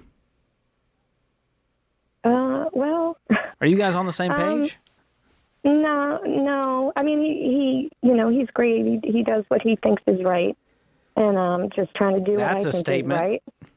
So he has a different idea about. He thinks is right. What does that mean? Well, I've got, like I said, my head was in the sand. I've got some big goals, and I think his goals are a little bit different than mine. Not completely. I don't want to make him sound like a terrible person, but we just don't always agree on it. But you're saying, I'm confused because I'm looking at this amazing income. You don't have any debt. You have money in the bank. Why are you feeling overwhelmed? Well, I mean, he's got some debt. I don't have debt. Oh. Sarah. How much debt does this man have? Well, I mean, he just got a new truck, so he put some money down on it. I think he's got about $30,000 left to pay. He's got he took out a home equity line of credit when we refinanced. What? About $40,000 to put into crypto. And then, my skin is crawling, Sarah. But he's got a 401k that's got a decent He took out a amount in it. HELOC to invest in crypto? How much? Well, we refied, and he took out some money. How much did he take out? About $40,000. Oh, God. You did a refi cash out to invest into crypto. Okay, so now I kind of didn't know what was going on. So you just said, "Hey, honey, I'm going to do this thing," and you went, "Okay, I trust you, honey." That's what the problem is. She's saying she's been sticking her head in the sand and just kind of going along with what he wants to do. Now she's taking her head out of the sand. And correct me if I'm wrong, Sarah. Now she's taking her head out of the sand and realizing, hey, some of the things he was doing were really bad ideas, and she probably should have spoken up sooner. But now here we are. Did I get that right? Yeah, I just didn't know any better. It's really not that I didn't speak up. I just didn't know, and I just, he was confident. He is confident, very confident. Confidently stupid. That's a type of confidence. I was raising my babies. I didn't know. So I didn't know what was making good choices, and I really think he has really good intentions, and he certainly can pay for all the debt that he's got. He's got the money to. Does he have money saved? He's got a 401k. He's got a decent amount, maybe $100,000 in there. What about non-retirement savings? No, I don't think. No, neither one of us have that except for his 401k and my 403b with the little bit that I have. Well, you said you had $20K saved. In the bank, yeah. Right. Does he have any just savings in the bank, like the same way you did? No, I don't think. If there is, there's not much. Okay, so let's just back this truck up. I'm going to paint an ideal picture for you. This is where we want you to get to, because there's a lot of things that are just strewn all over the place here. You guys are not on the same page. I think that goes without saying. You're living your life one way, he's living his life another way. It sounds like in some ways you combine your money, but in other ways you live completely separate lives. If you don't know how much money he has saved, you guys live separate lives. And honestly, that's what it is. If you don't know what somebody in your home is spending money on, they're living a separate life from you. You need to sit down with okay. them. Sit down and say, your financial decisions affect me. I'm scared. Mm-hmm. I feel overwhelmed. I don't want to have any debt. I want us to be on the same page and make all financial decisions together as a team. And right now we're living like roommates. And I don't know what's causing you to spend this way. When we make $220,000 and we feel like we're not making traction and we can't even save for our kids' college, this is not an okay picture. Mm-hmm. Have you sat down with him to say those things? Yeah. What does he respond with? Doesn't go well for me. Yeah. And, and then sometimes takes that out on the kids. So I just... Yeah, I think this is... Hold on, is he abusive? No. What do you mean he takes it out on the kids? It gets him upset. It gets riled up, and then he gets in a bad mood. Are we describing anger issues? Yeah. Does he yell? It's just Sarah, we need to get counseling ASAP. Frustration. I'm in it. I've been in it for over Both a year. Both of you. Yep, he's in it. Okay. Yep, working on it. All right, well, keep working you on are it. doing a great job. But what you need to do is get on the same page and be involved in every little decision. There needs to be accountability. There needs to be vision. There needs to be goals, alignment. Because you guys have all the pieces. You make a great income. You don't have any debt. We can clean up his debt fast. But it means he has to get his butt in gear and get on a plan together. I wish you the best, Sarah. This is The Ramsey Show.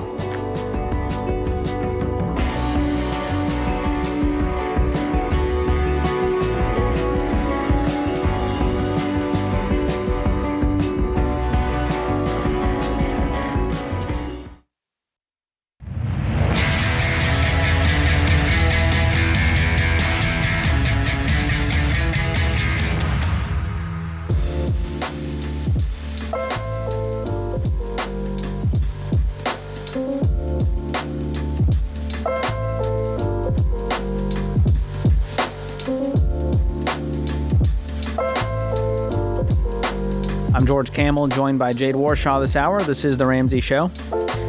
Jade, I want to circle back to a call we just took from Sarah. And we dug into the numbers. They make great money. She has no debt. They're not on the same page. He's got debt. He's got his money and is making financial decisions that affect their family. It's affecting her emotionally. And it kind of came out towards the end that they try to talk about it. He doesn't take it well, and he gets angry. And we asked about abuse. Yeah. To which her answer, look, if somebody says, is he being abusive? And you go, no, that's a big he takes red it out flag on for the me. kids. Yeah, and when you mention the kids, and look, I think it's worth noting, and I wish Dr. John was here, abuse doesn't have to be he hauls off and hits me.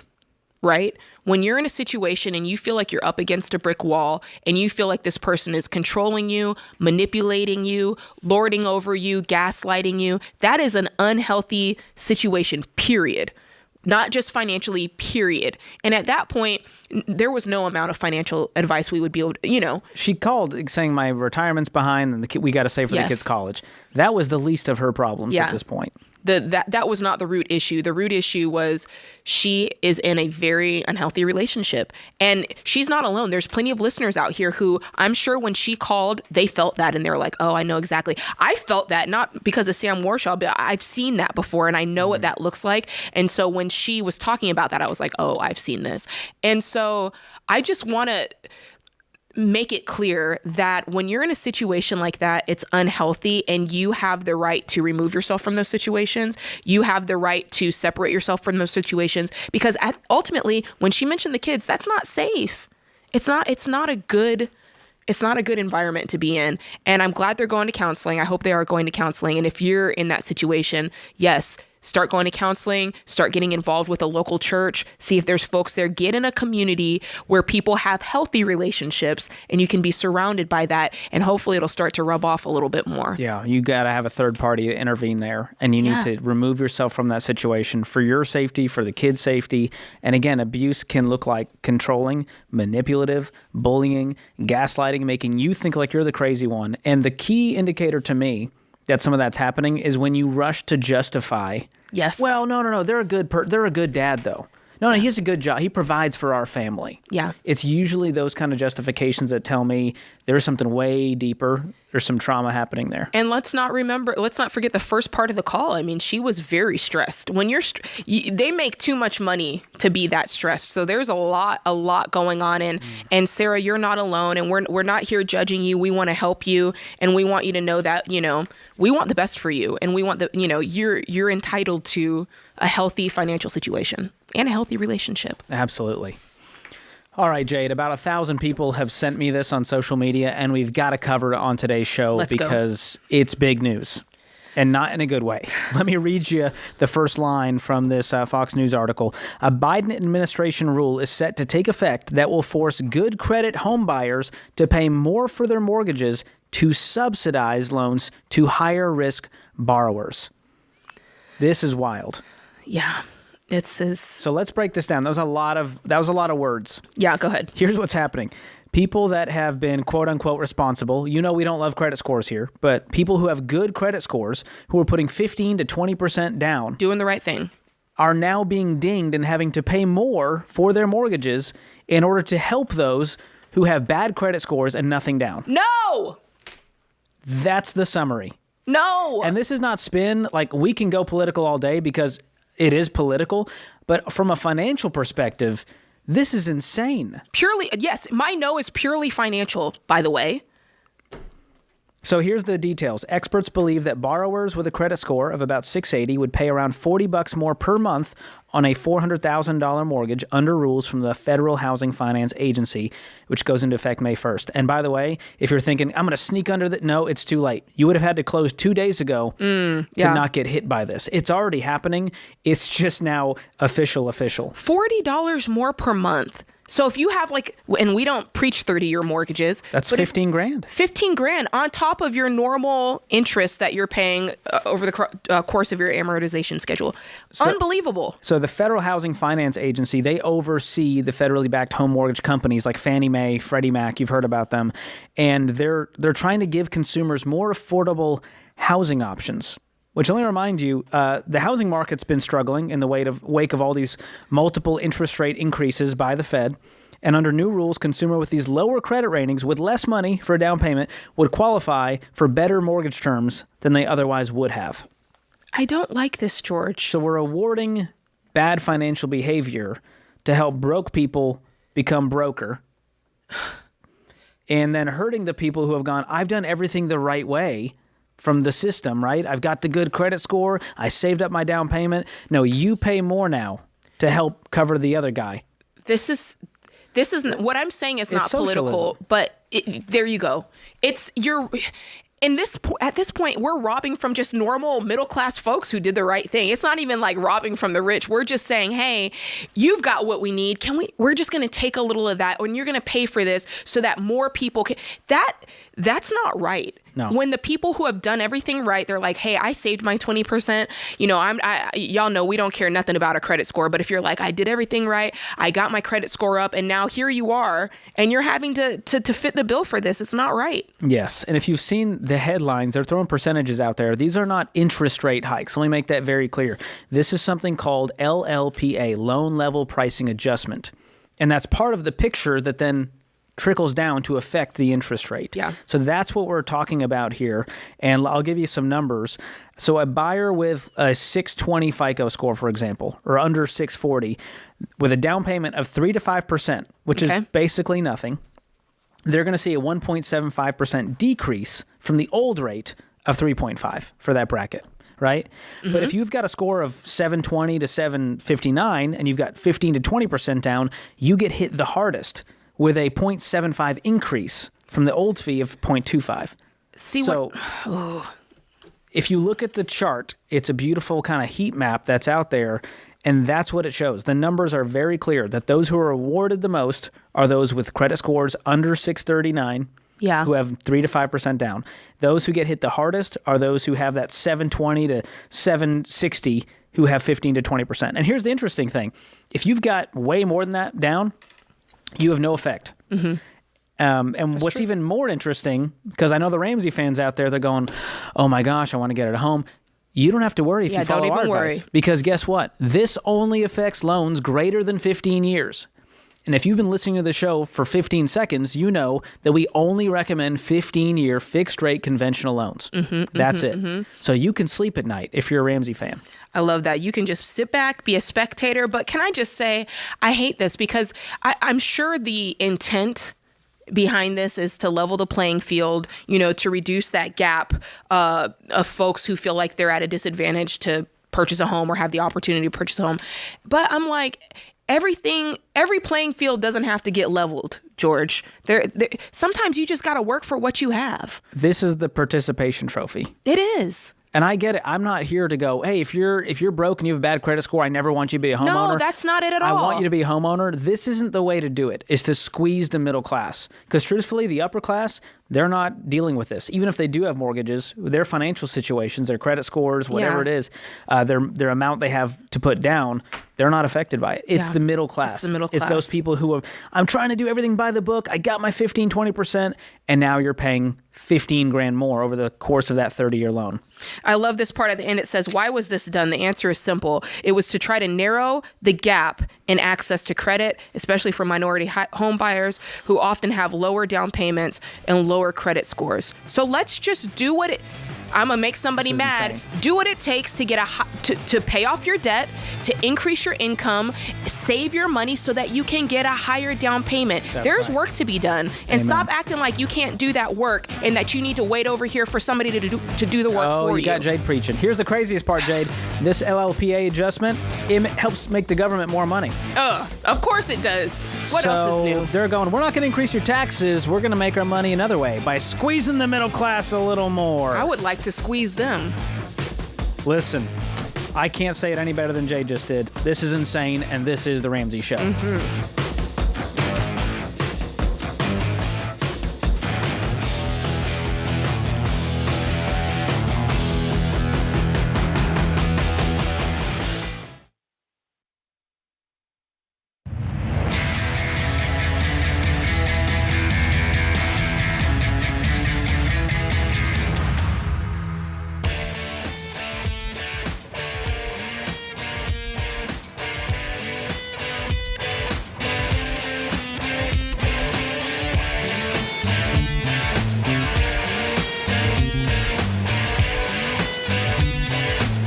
Hey teachers, you want to know how important your job is? Just ask anyone who their favorite teacher was or which teacher had the biggest impact on them, and without a doubt, they'll instantly have an answer. Y'all pour your hearts out and you pour your souls into your work, and you have an even bigger impact than you'll ever know. You are truly a hero to us, and you deserve to be recognized. So we are celebrating you this month with the Ramsey Teacher Appreciation Giveaway, sponsored by the Army National Guard. One teacher out there will win a $5,000 vacation to wherever they want to go. That's right. And 2 more teachers will win a $3,000 vacation of their choosing. The giveaway ends April 30th, so don't wait. Get your name in the running today. Go to RamseySolutions.com/teacher to enter, and go tell all the teachers in your life, in your sphere, to go enter. We'd love to see them win a $5,000 vacation. Ooh, that's not too shabby. Run tell that. I love it. All right. I'm George Camel. She's Jade Warshaw. This is The Ramsey Show. Free call at 888-825-5225. Peter is in Tacoma, Washington. Peter, welcome to the show. Hello. Thanks for taking our call. Sure. What's going on? Well, we are debt-free. We have been for several years. We live off Social Security and a small pension, and we've accumulated about $29,000 in a savings account. And I'm wondering what I should do with it to invest maybe 3/4 of it, maybe 15 to 20,000 in what? I don't know. I was actually thinking about silver and gold, but I like your advice. And now, this $29,000, is this your emergency fund? Is this all the cash you have, liquid? Yes. Okay. Well, I wouldn't go investing the emergency fund, because if you have an emergency, you have to pull that money out and have it available to you without losing it. Right. So what does a 6-month emergency fund look like for you guys? How much money would that be to cover 6 months of living expenses? Well, our monthly expenses are about $2,300 a month. Okay, so let's call it $20,000 would be a good emergency fund. Our income is just under $4,000 a month. And you comfortably live off of that? Yes. Okay, good. So what if we call your emergency fund $20,000? Does that sound fair? Okay. That leaves you with $9,000 to do something with. Right. And you want to invest it. We are able to add $500 to $1,000 a month, most months, to that savings. Wow, that's great. Very good. How old are you two? I'm 77. My wife is 67. Okay. So there's a few things you can do, and I'll start with saying I would not invest in precious metals. Okay. Most people run to precious metals when there's fear in the economy, and it's really just a fear-based investment. They're saying, hey, if it all goes down, my gold is what's going to help me ride this out. And the truth is, there's no data that shows that. The only data we have is that when there's fear in the economy, the price of gold goes up. But that doesn't mean that it's really worth anything if there was like an apocalyptic situation. No one's going to go around trading gold. We're all going, who's got food, fuel, and water, right? Right, exactly. Yeah. And so I'd rather put it in something that, number one, is not fear-based and based off of, people yelling at you on the TV to buy gold, right? That's where you hear this stuff. Okay. And number two, the S&P 500, which tracks the overall stock market, has a much higher return than gold. Okay. And so if you look at the price of gold, back in 1989, let's say you put $1,000 in, that would have got you 2.5 ounces of gold. It'd be worth about $5,000 today. You'd say not bad, right? Sounds good. Well, if you put $1,000 into the stock market, into the S&P 500 in that same year, you would have about a little over 3 shares. That would be worth almost $14,000 today. Would you agree that's better than 5? Oh, yeah. And so I'm going to go with whatever has the greatest track record, and that's not based on fear. It's based on profitability of companies that we're all rooting for in mutual funds or index funds, which is just baskets of stocks. Okay. I know nothing about the stock market. Have you ever worked with a financial advisor? No. Okay. Well, you guys at your age and where your expenses are at, this money's not life-changing either way. We're talking $9,000. Yeah. And so if you want to keep it in your emergency fund, that's great. If you want to put it in something like a high-yield savings account, that can help it grow at 3 or 4%, that's fine too. Again, these are not life-changing numbers for you. Okay. Is this money that you're hoping to grow and maybe leave as an inheritance, or is this you're just wondering what to do with this money? Well, would it be wise? Sort of. I'm getting to where I don't trust the government and the big banks, one of which where my money is. I think they're sort of run by the government or overlooked very closely, and I don't know, with this last announcement you just made about mortgages, what's next on savings accounts? Not that mine's a big savings account by any means, but what are they going to do to us? I mean, I'm real skeptical with the government. What George said is right. We don't want to make decisions based on fear. And yes, we just did a whole thing about mortgages. But at the end of the day, what we found is that people who are managing their money, they're doing things the right way. They're able to stand back on the sidelines and watch this as a spectator because they've got their ducks in a row. They've handled their money wisely. And now they can go, wow, that's crazy. Glad I don't have to participate in that. And that's basically where you are right now. You're into your retirement. You're living your life. You've got this money to the side, and you've got choices, and you've got options. And if I'm you, I'm sleeping just fine at night because none of those things are affecting your day-to-day life, right? Right. You got up, you ate breakfast today, you had a great day with your wife. It's not affecting you. And there's no reason to fear. It's amazing what happens if you just turn off the news and don't look at the headlines, how your life is just so much better, Peter. So much true. better. Now, if you want to invest, you can get with one of our SmartVestor pros at RamseySolutions.com, and they can help you, fully fund an IRA for the year. That's simply a retirement account that's not connected to employer, and you could max that out every year, and it could grow in some good mutual funds over the long haul at 9, 10, 11, even 12%, which is a good return. That's a great idea. So that's one option. The other option, because it's not life-changing money right now, is you could just put it in a high-yield savings account. There's a lot of those online, and that can grow at 3 or 4% right now, which is good. Okay. But I'm not at the point where I distrust banks. I get it. We can have conversations about conspiracy theories all day long, Peter. But as far as your money disappearing overnight, we would have riots in the streets if the banks just took our money and ran. Oh, yeah. And as much as I distrust the government, I have faith in the American economy and the system, and I still believe this is the greatest country on earth, and I know my money's safe in the bank account. Yeah. Thanks to the FDIC. Okay. Well, that's what I wanted to hear. I hope a young whippersnapper like me could give you some encouragement there, but you guys have done a really great job, and truthfully, the best financial move you can make, you've already done. Living your life debt-free, living on less than you make. Well, my wife gets all the credit for that. She's our CFO. That's a good... How long you guys been married? 40 years. Wow. What do you attribute 40 years of marriage to? How do you do it? What's the secret? Love, God, and forgiveness. Amen. Amen. What an inspiration. I love it. That's a good call right there. There's a lot of fear right now, Jade. What he's talking about, I know that hits home for a lot of listeners right now. They're hearing the latest news and they're like, and it's just like their face and their muscles are getting tighter by the second, just listening to all this come out. But you like you said, you got to turn the news off and you got to ask yourself, is this truly affecting me right now, today, in this moment? Probably not for most of us.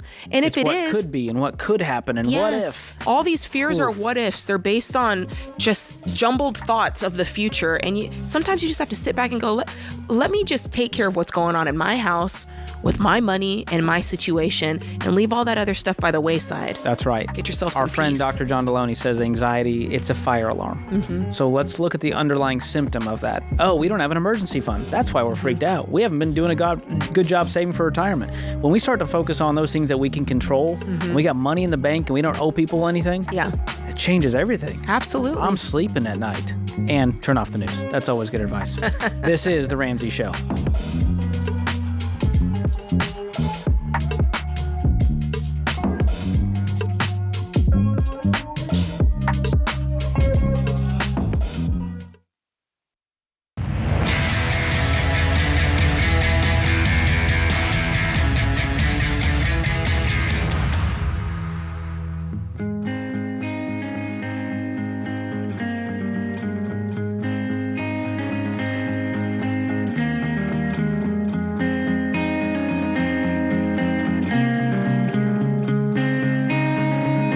Our scripture of the day comes from Galatians 6:9. And let us not grow weary of doing good, for in due season we will reap if we do not give up. Emeril Lagasse once said, life just doesn't hand you things. You have to get out there and make things happen. That's the exciting part. Yes. Bam. He gets it. Bam. There it is. Emeril gets it. All right. Well, hey, if you think you found your next home sweet home, before you make it official, be sure to steer clear of common first-time home buyer mistakes. Okay. This is a lot. We talked about home buying and mortgages this hour. You got to learn how to navigate home buying with ease and avoid the pitfalls when it comes to buying your dream home.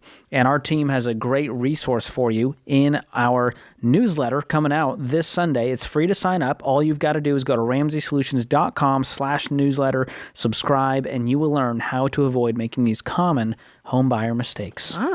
Good one. Love it. All right. Let's go to Liam in Tampa, Florida. Liam, welcome to the show.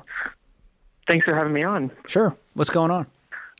So I'm going to be graduating from college in December, and while I've been in college, I've been working 2 jobs, and I've just been putting all my money in a savings account.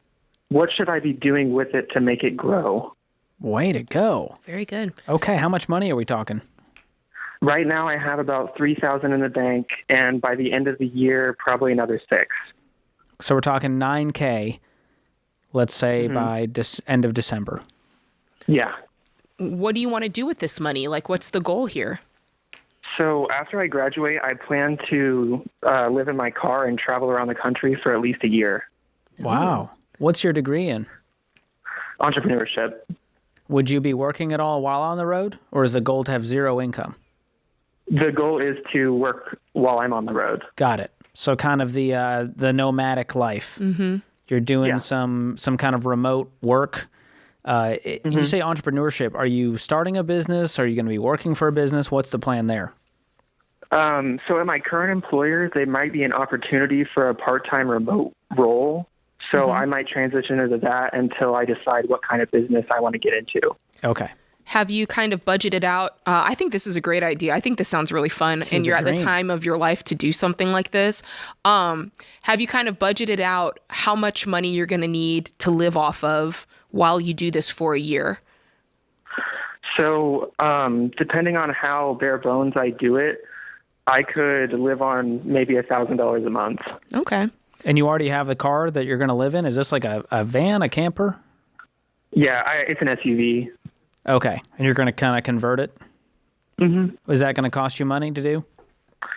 I'm kind of deciding on how I want to outfit it, but I'm planning on basically just putting a bed and a cooler in the back and just going. Man, no shoes, no shirt, no problem. Well, just showering at the old Planet Fitness.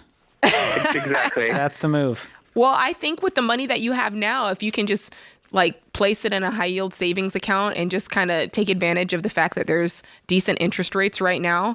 And it doesn't make any sense to try to invest this or anything because you're graduating in December and you're going to need access to this money. You're going to be able to need, pull from it when you need it. So I think the plan right now is just to continue to save and really make a plan. I think at the end of the day, don't enter into this without making a plan for all of it. You said right now, hey, I think it's going to cost me about $1,000 per month. I want to really drill that down and make sure that that's what it is. Look at your food, look at the things that you want to do while you're on your trip. Maybe there's some excursions that you want to do, maybe, so really price that out, because one thing about travel is it's easy for it to get super expensive super gas fast. Alone, if you're just traveling, gas alone is going to crush that budget. I know, an SUV too, an outfitted one. So really, really do some deep research into that. And if that's the case, maybe you travel for 6 months, but whatever whatever you decide on, just make sure you have a plan and make sure you don't go into debt over it. So we're not using any credit cards, only cash But money. truly, your savings rate, your ability to save every month is a way bigger factor than how to make this money grow. Yeah. Because even the numbers we showed, if you put $9,000 in a high yield savings account today at 4%, that's $360 a year. That's $30 a month. That's not life-changing money. Nah. So do not invest it though, going, well, I could make more if I put it in the stock market. Yeah, and your balance could also be $5,000 instead of $9,000 by the end of the year, depending on which way the stock market goes. So I would be very cautious with this money. Just park it. You need it soon. You don't have a long time horizon. But we're cheering you on, Liam. That's an exciting adventure. It's not for me personally because I'm very well groomed, and so hygiene is a big issue for me. But I love I'm like, man, what would that be like? Look, when people are like, I'm backpacking across Europe and I'm staying in hostels, I can't even talk. My like back I hurts just thinking about that. Oh, I've my done back. It though. I did it in college. I did the You did? backpacking Europe thing, and this was like before iPhones were like really great.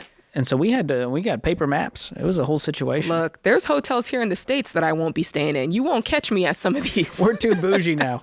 I love it. I'm telling you, I just won't go. She's not doing it. You can't convince her. All right, let's take a quick one here from Caprice in Lynchburg, Virginia. How you doing? Good. Thank you for having me. Absolutely. How can we help today?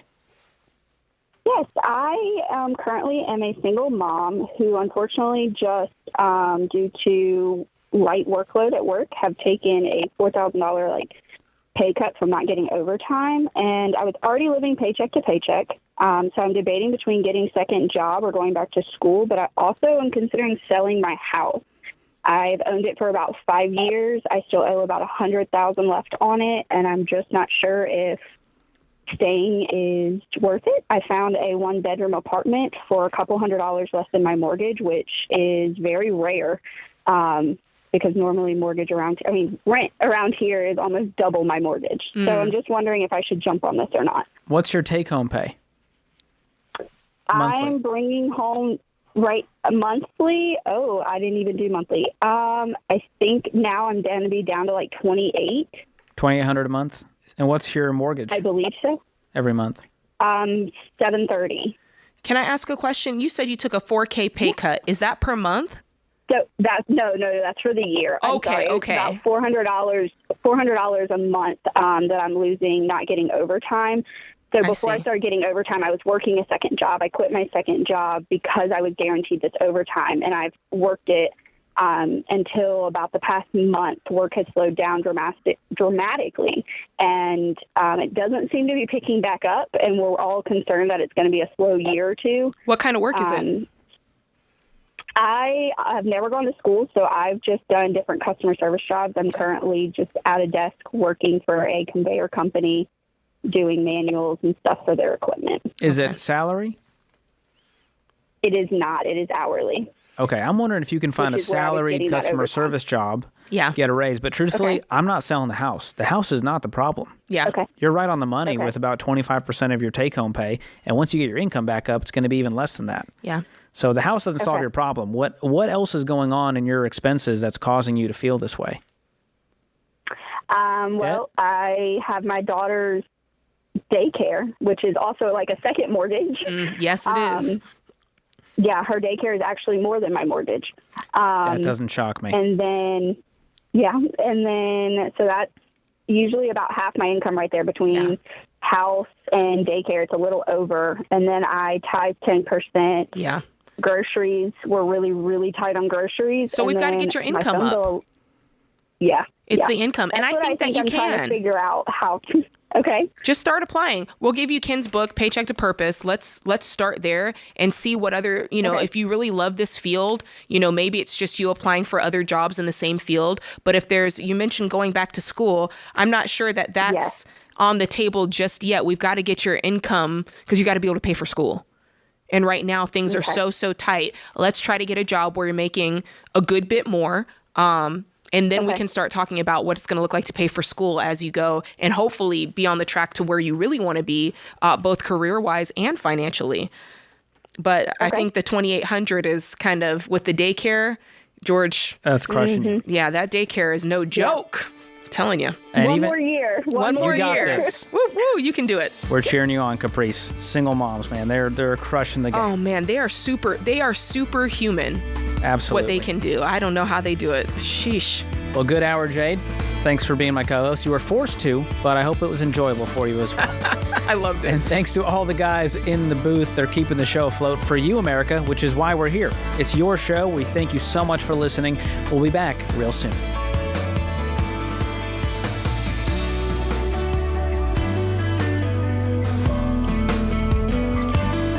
Hey, it's George Camel. If you like what you heard in this episode and want to know more about getting started on the Ramsey baby steps, go to RamseySolutions.com and click on the Get Started button. We'll help you figure out the best next step for you based on your specific situation. That's RamseySolutions.com and click Get Started.